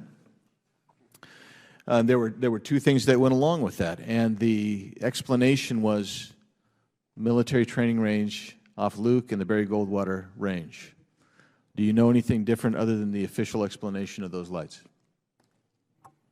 Only what's in the public vernacular about it. That was outside the scope of my duties. And if we wanted to, just my question along with my colleague from New York, Ms. Ocasio-Cortez, if we wanted to find out more about that, where would we go to find the files, and who would we address? And are you going to tell me we need to go to a SCIF so you can tell us in a SCIF? I could potentially give you a vector on that. That specific case, I'm familiar with it in terms of public, but I give you a vector in a closed environment, yeah. That would be good, thank you. So if it's true that UAPs are having an impact on training ranges, and this administration considers it to be a legitimate issue, what steps can Congress take to address training range impacts? And I say that having two very large training ranges in my state. And so we'll start with Mr. Graves and going down the panel. Some of the initial procedures have been implemented, such as within the United States Navy, that have a range failure report that gathers information from pilots. I understand that a service-wide reporting mechanism is still pending. However, that would be a great next step, not only for gathering information, but for showing the troops that it is an acceptable topic and reducing the stigma. Okay, please, all of you continue. Yeah, as a recipient of a lot of those training range reports, sometimes we only get contextual kind of oral reporting. It'd be nice if they attached all sensor data and there's a system in place that can handle multiple classifications of data. And that's an issue with the F-35, right? That jet was never built to be an ISR platform. And it's a pain in the, we'll just say, butt to get that data off. So, yeah. Great. Thank you. Yeah, I would agree with the previous two, being a user of those training ranges, that the data has to be out there. You have to acknowledge that you're seeing them, and then you have to collect the data. Right now, you get the report, someone says, I saw something, but no one collects the radar data to back it up and do research. Okay. Do you believe that the 2019 classification guidelines for UAPs interferes with the federal government's ability to be transparent with the American people? And do you think we need to be more transparent with the American people? All of you, yeah. I'll say yes to that. Yeah, I'm familiar with at least the UAP Task Force 2019 Security Classification Guide. I think it's fair. I did actually help author that with the director you got a bias that yeah, way then. But I will say, I'll call it a lazy attitude about declassifying videos. I mean, I've seen some of the videos of the recent shoot down, and I saw no reason that couldn't have been released as long as they mask some data. The American people deserve to see that imagery and full motion video. I would think, well, in my opinion, I will say things are overclassified. I know for a fact the video or the pictures that came out in the 2020 report that had the stuff off the East Coast, they were taken with an iPhone off the East Coast. A buddy of mine was one of the senior people there, and he said they were originally classified at TSSCI. And my question to him was, what's TSSCI about these? They're an iPhone literally off the vacapes. That's not TSSCI. So they're overclassified, and as soon as they do that, they go in a vault, and then you all have to look for them. Yeah, so with the overclassification, that may be one way. Are there other ways that the DOD or intelligence agencies are keeping this information from the American people or even from Congress? I think part of that has been not encouraging reporting. If the problem is not something that can be measured, it's not something that's going to be fixed. Okay, very good. Well, I'm out of time, and I thank you, Mr. Chairman, and I yield back. First of all, without objection, Representative Nick Langworthy of New York has waived on the subcommittee for purpose of questioning witnesses at today's subcommittee hearing. And then we go to Mr. Burleson. Thank you, Mr. Chairman. Appreciate you guys coming out today, testifying. Look, I've been here for 6 months, and I'm pretty skeptical. I don't trust anything in this town.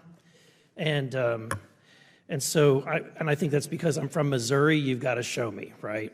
With that being said, there's been a lot of things that have been said in the public, Mr. Grush, and so I want to get down to, if we can, some specifics, right? So at one point you had said that there has been harmful activity or aggressive activity. Has any of the activity been aggressive, been hostile in your reports? I know of multiple colleagues of mine that got physically injured, and the activity. And I got by UAPs or by people within the federal government? Both. Okay, so there has been activity by alien or non-human technology and or beings that has caused harm to humans. I can't get into the specifics in an open environment, but at least the activity that I personally witnessed, and I have to be very careful here because they tell you never to acknowledge tradecraft, right? So what I personally witnessed myself and my wife was very disturbing. Okay. One of my constituents actually sent this next question, and I figured I'd ask it since I had the same thought. You've said that the U.S. has intact spacecraft. You said that the government has alien bodies or alien species. Have you seen the spacecraft?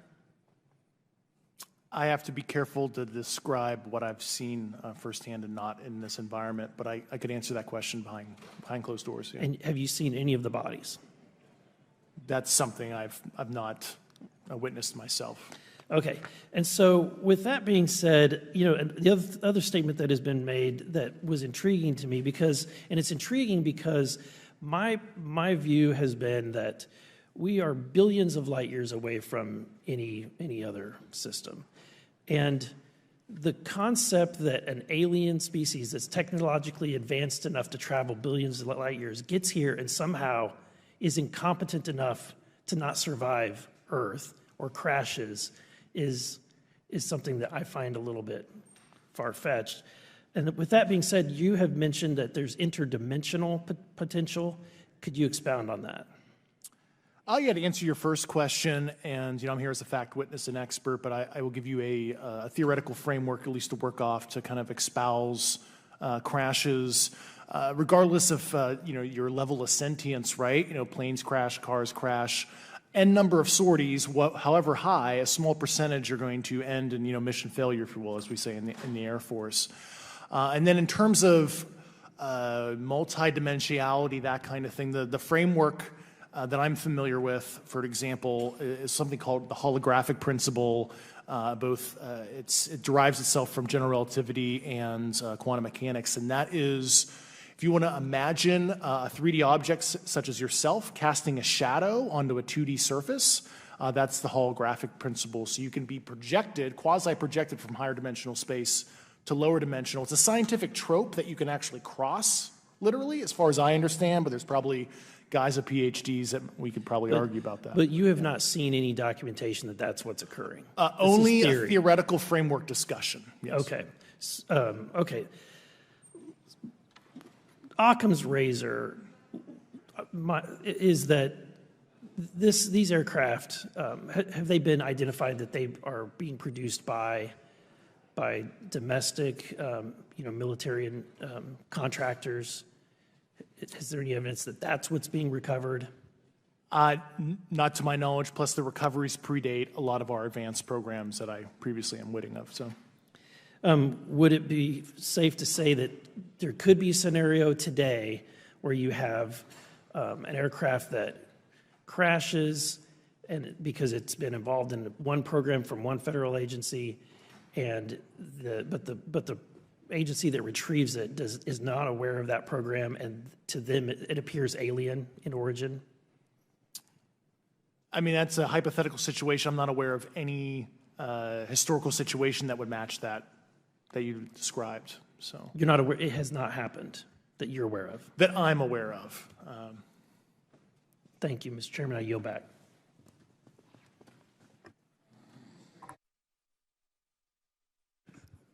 Several months ago, my office received a protected disclosure from Eglin Air Force Base indicating that there was a UAP incident that required my attention. I sought a briefing regarding that episode and brought with me Congressman Burchett and Congresswoman Luna. We asked to see any of the evidence that had been taken by flight crew in this endeavor and to observe any radar signature as well as to meet with the flight crew. We were not afforded access to all of the flight crew. And initially, we were not afforded access to images and to radar. Thereafter, we had a bit of a discussion about how authorities flow in the United States of America, and we did see the image. And we did meet with one member of the flight crew who took the image.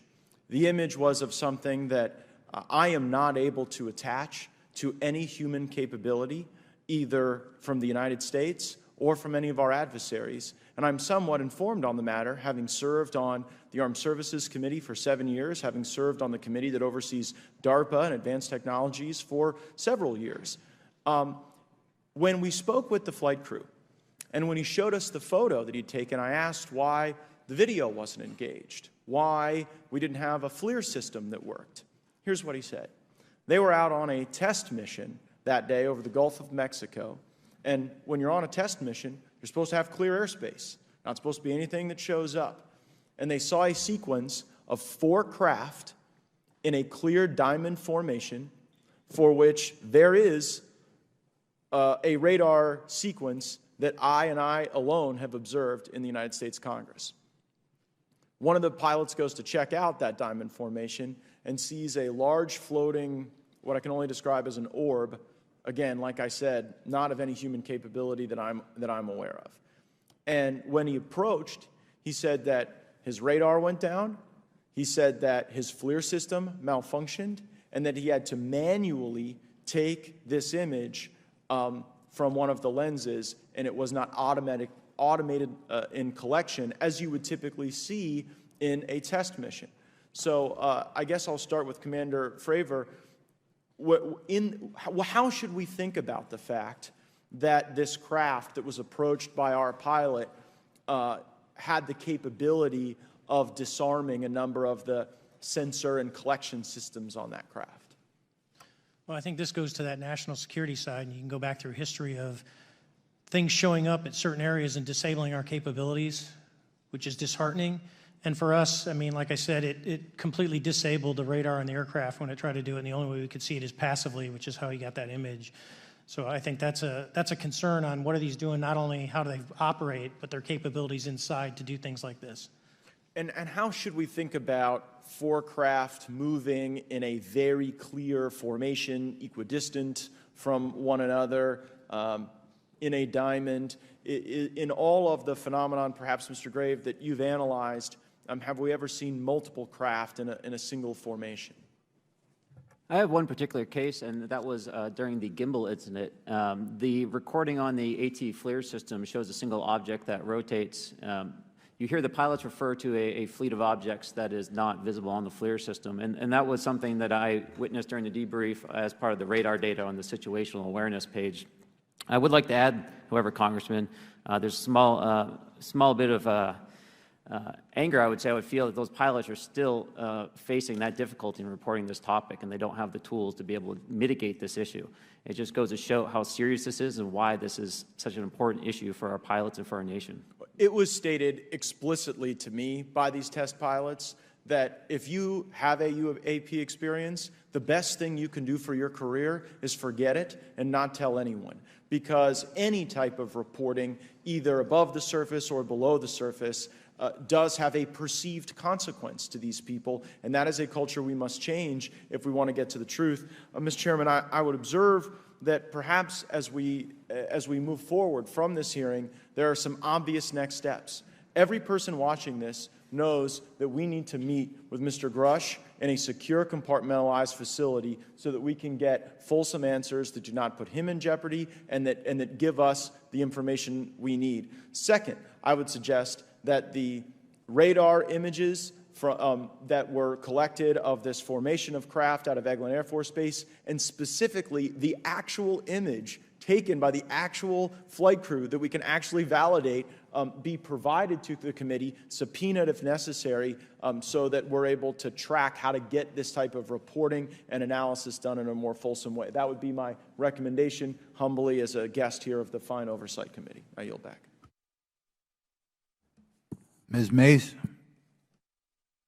Thank you, Mr. Chairman, and good morning to our witnesses who are testifying today. I want to thank each of you for being here to discuss a topic of grave importance to our national security.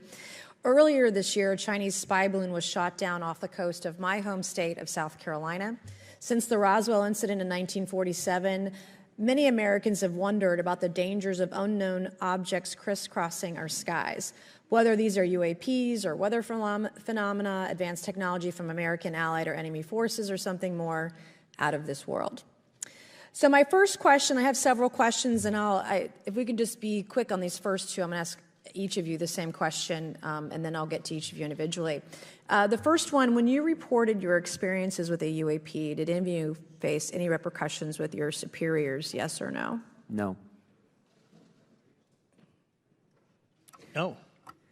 I've actually never seen anything personally, believe it or not. So. All right. And then do you believe there's an active disinformation campaign within our government to deny existence of UAPs, yes or no? I don't have an answer to that. As previously stated publicly, yes. I think previously with like Project Blue Book, yes, but currently I don't speak for the United States government. Okay, thank you. I have a few questions for Mr. Graves. What percentage of UAP sightings, in your belief, go unreported by our pilots? This is an approximation based off of my personal experience speaking with a number of pilots, but I would estimate we're somewhere near 5% reporting, perhaps.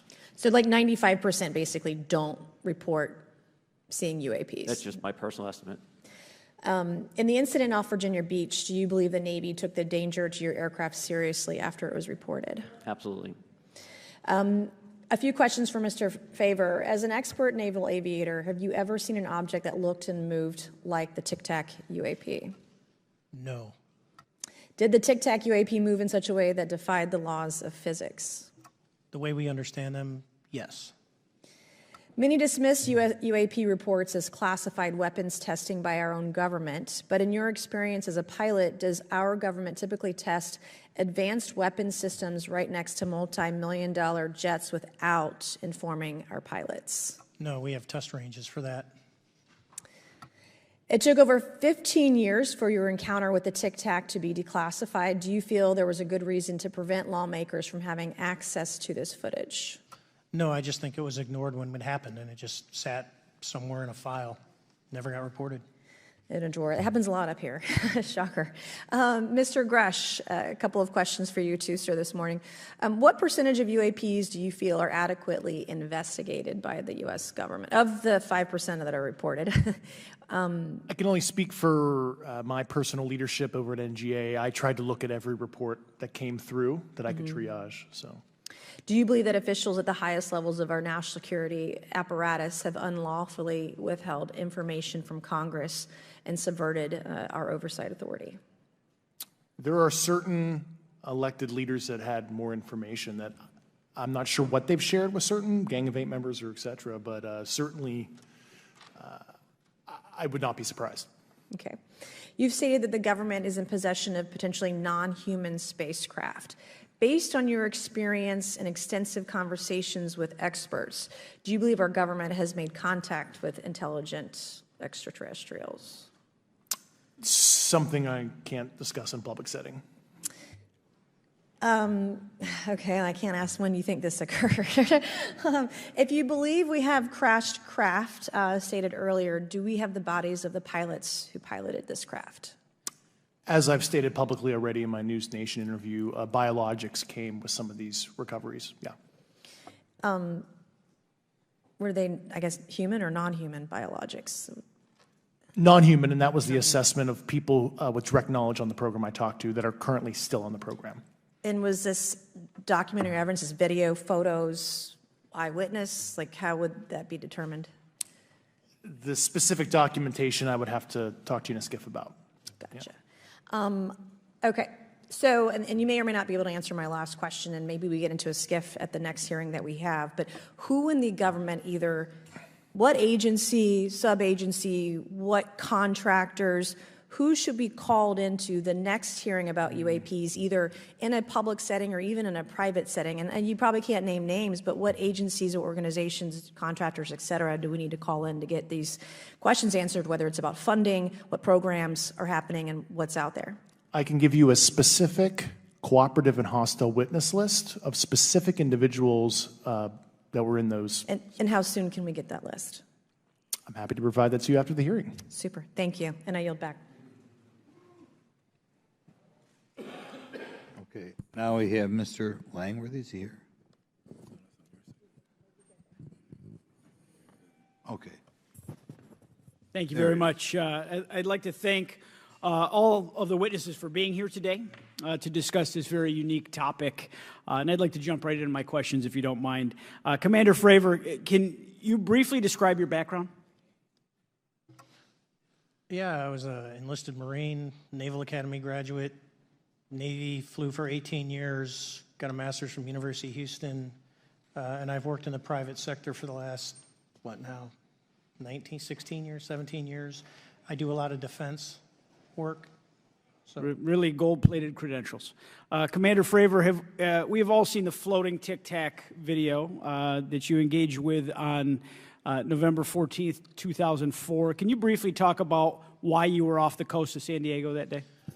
Yeah, we were at a workup with all the battle groups, so we integrate the ships with the carrier, the air wing with the carrier, and we start working. So we were doing an air-to-air defense to hone not only our skills, but those of the USS Princeton when they had been tracking them for 2 weeks. The problem was that there was never manned aircraft airborne when they were tracking them, and this was the first day, and unfortunately, we were the ones airborne and went and saw it. Do you remember the weather that day? Was it cloudy or windy or anything out of the ordinary on the Pacific coast? It was actually, if you're familiar with San Diego, it was a perfect day, light winds, no white caps, clear skies, not a cloud. It was, for flying, it was the best. Now, is it true that you saw, in your words, a 40-foot flying Tic Tac shaped object? That's correct. Or for some people that can't know what a Tic Tac is, it's a giant flying propane tank. Fair enough. Did this object come up on radar or interfere with your radar or the USS Princeton? The Princeton tracked it, the Nimitz tracked it, the E-2 tracked it. We never saw it on our radars. Our fire control radars never picked it up. The other airplane that took the video did get it on a radar. As soon as it tried to lock it, it jammed the radar, spit the lock, and he rapidly switched over to the targeting pod, which you can do in the F-18. From what you saw that day and what you've seen on video, did you see any source of propulsion from the flying object, including on any potential thermal scans from your aircraft? No, there's none. There's no IR plume coming out. And Chad, who took the video, went through all the EO, which is black and white TV, and the IR modes, and there's no visible signs of propulsion. It's just sitting in space at 20,000 feet. In your career, have you ever seen a propulsion system that creates no thermal exhaust? No. Can you describe how the aircraft maneuvered? Abruptly, very determinate. It knew exactly what it was doing. It was aware of our presence, and it had acceleration rates. I mean, it went from 0 to matching our speed in no time at all. Now, if the fastest plane on Earth was trying to do these maneuvers that you saw, would it be capable of doing that? No, not even close. And just to confirm, this object had no wings, correct? No wings. Now, was the aircraft that you were flying, was it armed? No, never felt threatened at all. If the aircraft was armed, do you believe that your aircraft or any aircraft in possession of the United States could have shot the Tic Tac down? I'd say no. Just on the performance, it would have just left in a split second. It looks like that we have a problem here that needs further investigation. Yes. In your belief, is this flying Tic Tac, I mean, is it capable of being the product of any other nation on the Earth? No, like I said earlier, I think it defies current material science and the ability to develop that much propulsion. And I know there's been some physicists that have done calculations, which is beyond anything that we have. Well, either the United States has an adversary here in this world that we don't know, or we really have some serious investigations to do. I really appreciate you being here. Is there anything else about the November 14th, 2004 incident that you think is important for this committee to know that you haven't been asked here today? No, it's been said it's probably the most credible UFO sighting in history based on all the sensors that were tracking it, and then for us to get visual and to go against the naysayers that it's something on the screen or whatever. I mean, there's 4 sets of human eyeballs. We're all very credible. Of the 6 of us that were involved in the thing, including the video, every one of us is going to do 20-plus years in the military in very responsible positions. So I'd say the world needs to know that. It's not a joke. No, thank you very much for your testimony here today for all of you, and I yield back, Mr. Chairman. Mr. Ogles. Thank you, Mr. Chairman, and thank you all for being here and the courage it took to come forward and again, the sacrifice that each of you have made. I serve on the National Security Subcommittee for the Financial Services Committee, so I really want to stay in the national security lane, if I may. So when we think about traditional adversaries and both us towards them and them towards us, we probe their capabilities. We look for weaknesses, and we collect that data, that reconnaissance for in the event we need it in the future. For each of you, yes or no question, based off of your own experience or the data that you've been privy to, is there any indication that these UAPs could be essentially collecting reconnaissance information? Mr. Graves? Yes. Mr. Grush? Fair assessment, yeah. Mr. Fravor? Very possible. Again, in the national security vein, is it possible that these UAPs would be probing our capabilities? Yes or no, Mr. Graves? Yes. Grush? Yes. Fravor? Definitely. Is it possible that these UAPs are testing for vulnerabilities in our current systems? Yes. Yes. Possible.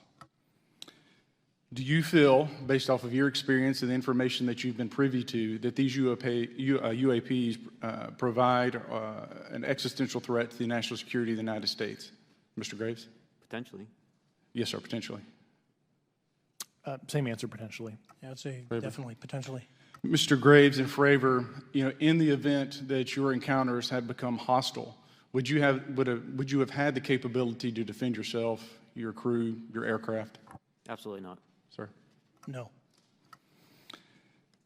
Is, based off of the information that you've been privy to, is there any indication that these UAPs are interested in our nuclear technology and capabilities? Yes. By external observation, sure, that could be a fair assessment, yeah. Yes. Is there any indication that the Department of Energy is involved in UAP data collection and housing? I don't have an answer. I can't confirm or deny that in a public setting. And No Could you do it in a secure setting? Yes. Mr. Fravor. No, I don't know. Mr. Chairman, I think I'm the last member to go, but there clearly is a threat to the national security of the United States of America. As members of Congress, we have a responsibility to maintain oversight and be aware of these activities so that, if appropriate, we take action. I would encourage the chairman to demand that we have any and all, but in particular Mr. Grush, talk to us in a skiff. And if that access is denied, I will personally volunteer to initiate the Holman Rule against any personnel or any program or any agency that denies access to Congress. Mr. Chairman, with that, I will yield the remainder of my time to my fellow colleague from Tennessee, Mr. Burchett. Thank you, Mr. Chairman. Thank you, Mr. Ogles, for the great questions, brother. Mr. Grush, I might have asked this before, but I want to make sure. Do you have any personal knowledge of someone who's possibly been injured working on legacy UAP reverse engineering? Yes. Okay. How were they injured? Is it something like a radioactive type situation or something we didn't understand? I've heard people talk about Havana syndrome type incidences. What was your recollection of that? I can't get into specifics, but you could imagine assessing an unknown unknown. There's a lot of potentialities you can't fully prepare for. How do you think we ought to handle UAP whistleblower complaints like yours in the future? Yeah, there was some issue with mine. So, PPD-19 process, it goes to the Intel committees, either through PPD-19 or ICD-120. There's not a good way for the Intelligence Community Inspector General to provide that to other committees. And I asked my information to be sent to the House and Senate Armed Services Committee because there are Title X equities at play, but there was no smooth process to do so. Yeah. It's a trash can. Are you aware of any individuals that are participating in reverse engineering programs for non-terrestrial craft? Personally, yes. Do you know any that would be willing to testify if there were protections for them?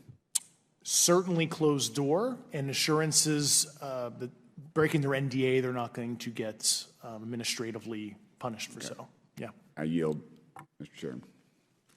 Thank you. I'm going to do something a little bit out of the ordinary here. We're going to give 3 people a chance at an additional 3 minutes. So, Mr. Burchett, do you want to keep going? Why don't you come back to me, Mr. Chairman? Ms. Luna, if she's is she on that list? Sure. Chairman, I'd like to submit for the record an article by News Nation, and it follows Mr. Grush's full interview for the record. Without objection. Thank you. Mr. Grush, why is it that you refer to the phenomenon as non-human intelligence? Why deviate from the basis of extraterrestrial life? I think the phenomenon is very complex, and I like to leave an open mind analytically to specific origin. When you say specific origin, are you referring, can you elaborate on that for those that might not? If it's a traditional extraterrestrial origin or something else that we don't quite understand from either a biological or astrophysics perspective, I just like to keep an open mind on what it could be, Okay, and referring to your News Nation interview, you had referenced specific treaties between governments. Article 3 of the Nuclear Arms Treaty with Russia identifies UAPs. It specifically mentions them. To your knowledge, are there safety measures in place with foreign governments or other superpowers to avoid an escalatory situation in the event that a UAP malevolent event occurs? Yeah, you're referring to a public treaty in the UN Register. It's funny you mentioned that. Yeah, the Agreement on Measures to Reduce the Risk of Outbreak of Nuclear War signed in 1971. Unclassified treaty publicly available. And if you cite the George Washington University National Security Archives, you will find the declassified in 2013 specific provisions in the specific red line flash message traffic with the specific codes pursuant to Article 3 and Article, also Situation 2, which is in the the previously classified NSA archive. What I would recommend, and I tried to get access, but I got a wall of silence at the White House, was those specific incidents when those message traffic was used. I think some scholarship on that would open the door to a further investigation using those publicly available information. Thank you. And then my last question with 51 seconds remaining. You mentioned white-collar crimes potentially being taking place in regards to a cover-up. Can you please elaborate? I have concerns based on the interviews I conducted under my official duties of potential violations of the federal acquisition regulations, the FAR. Thank you very much. Chairman, I yield the remainder of my time. Okay, we'll go to Mr. Raskin for 3 minutes. Thanks, Mr. Chair. And I thank the witnesses for their endurance and service today. Mr. Fravor, you've described your episode in detail now, and you call it the most credible UFO sighting in history. But I wonder, was this the first time that you encountered a UFO or a UAP in 2004? Yes. And what was your general attitude or perspective on the UFO discussion before that happened? I never felt that we were alone with all the planets out there, but I wasn't a UFO person.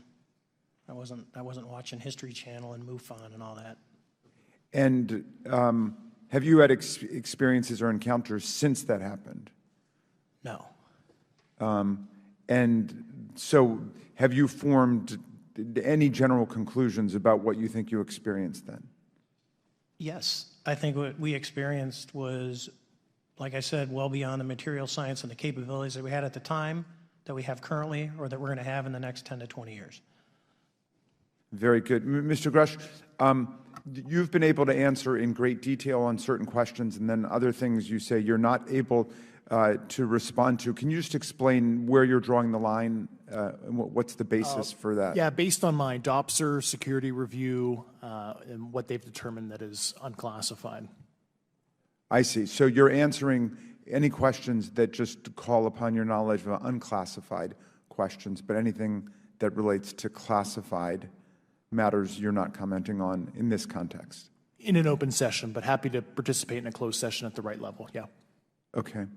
And Mr. Graves, you've said that there are dozens of fellow pilots, military pilots. Are there also commercial pilots who've encountered the same kind of sightings that you described before? They are similar. Commercial pilots have less range and less sensors to be able to reach out and look for objects over wide swaths of airspace. And so pilots are seeing them, commercial pilots are seeing them, and they're typically closer, and the range of what they're seeing is pretty large. What is the most vivid, concrete sighting with the naked eye of the objects that you described before, the cube-like objects? Certainly. I think the most vivid sighting of that would have been near midair that we had at the entrance to our working area. One of these objects was completely stationary at the exact entrance to our working areas, not only geographically but also at altitude. So it was right where all the jets are going, essentially, on the eastern seaboard. The two aircraft flew within about 50 feet of the object, and that was a very close visual sighting. And you were in one of the aircraft? I was not. I was there when the pilot landed. He canceled the mission after, and I was there. He was in the ready room with all his gear on, with his mouth open, and I asked him what the problem was, and he said he almost hit one of those darn things. He said he was 50 feet away from it? Yes, sir. And his description of the object was consistent with the description you gave us before? A dark gray or a black cube inside of a clear sphere. Inside of a clear sphere? Yes. And with no self-evident propulsion system? No wings, no IR energy coming off of the vehicle, nothing tethering it to the ground, and that was primarily what we were experiencing out there. I'm over time. Thank you very much for your service, and I yield back to Mr. Chairman. Very good. Mr. Burchett. Thank you, Mr. Chairman. This is for all three of y'all, starting with Mr. Graves. Why did you come forward on this issue? I came forward because I felt that my colleagues did not have a way to mitigate this safety threat, and I wanted to help them.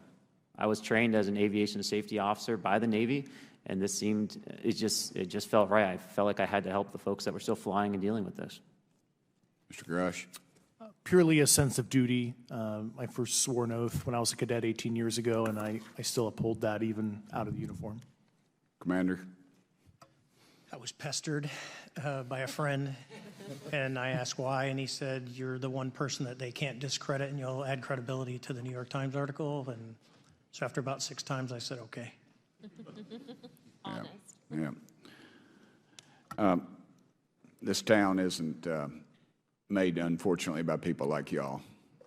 We thank y'all. And I do want to also thank the people in the audience and the people that are watching this that can't be, people all over the world that have kept this issue alive. You've endured criticism and derogatory remarks, and we're trying to get to the bottom of it. And so God bless y'all. Thank y'all so much.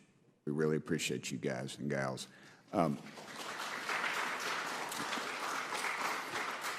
That's why we need term limits. Y'all keep clapping, us politicians just keep talking. So let me ask y'all, how can the public contribute to UAP reporting, and what avenues you think are available to the public to report these sightings?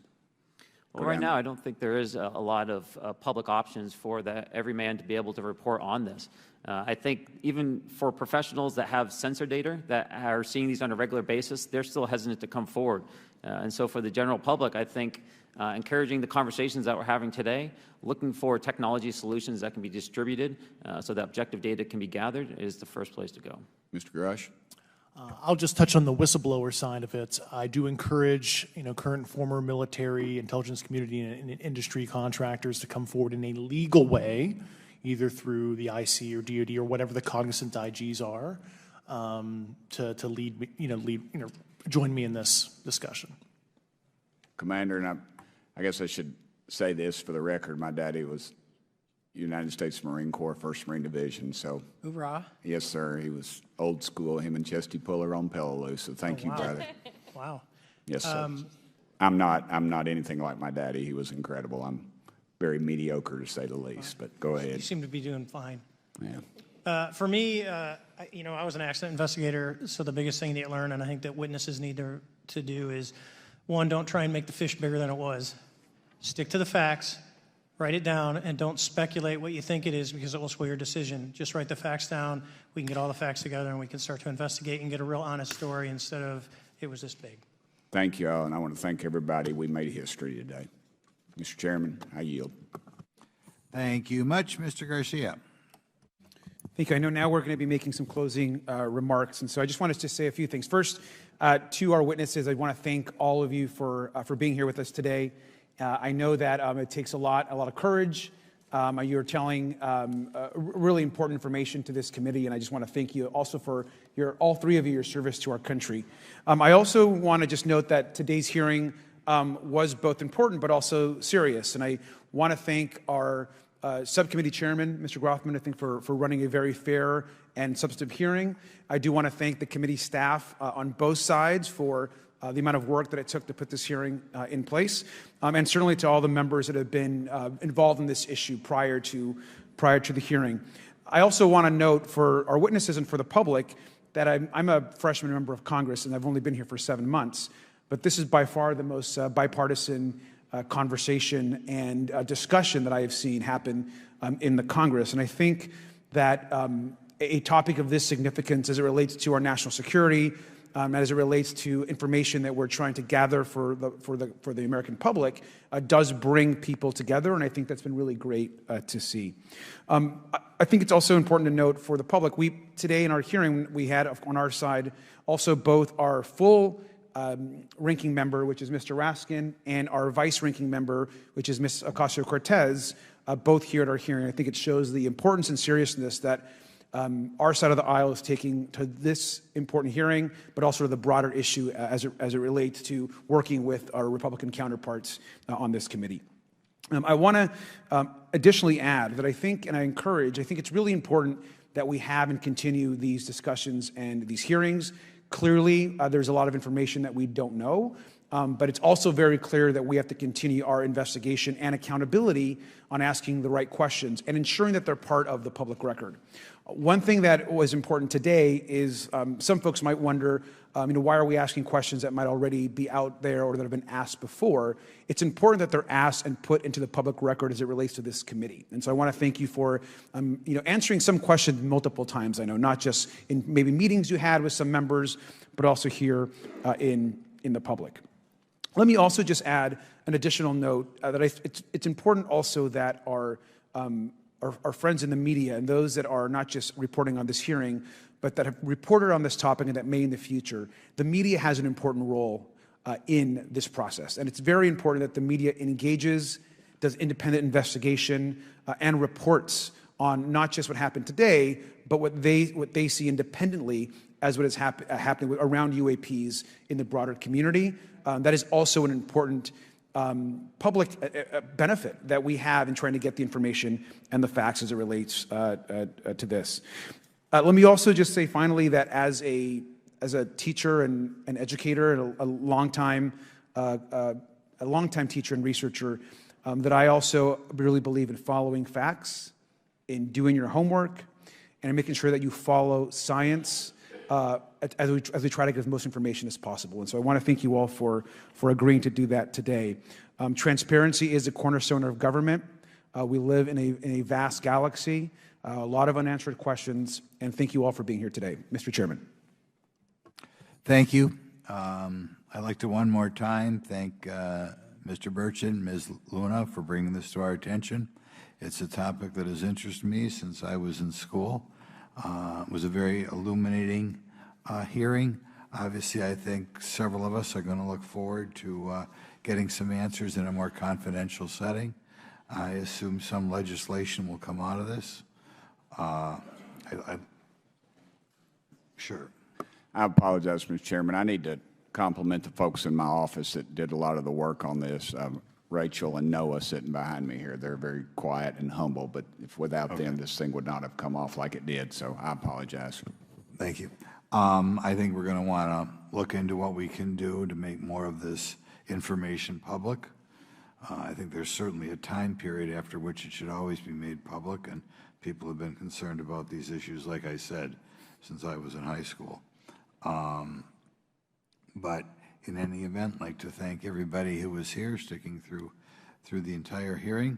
Without objection, the members will have 5 legislative days to submit materials and to submit additional written questions for the witnesses, which will be forwarded to the witnesses for their response. If there's no further business, without objection, the subcommittee stands adjourned. This has been another episode of Truth Be Told. Thank you so much for watching. Recorded live at UBN Go Studios in Burbank, California. Join us on social media. Facebook, Truth Be Told Radio. Instagram, Truth Be Told Paranormal. Go to Truth Be Told Worldwide for more information on upcoming shows.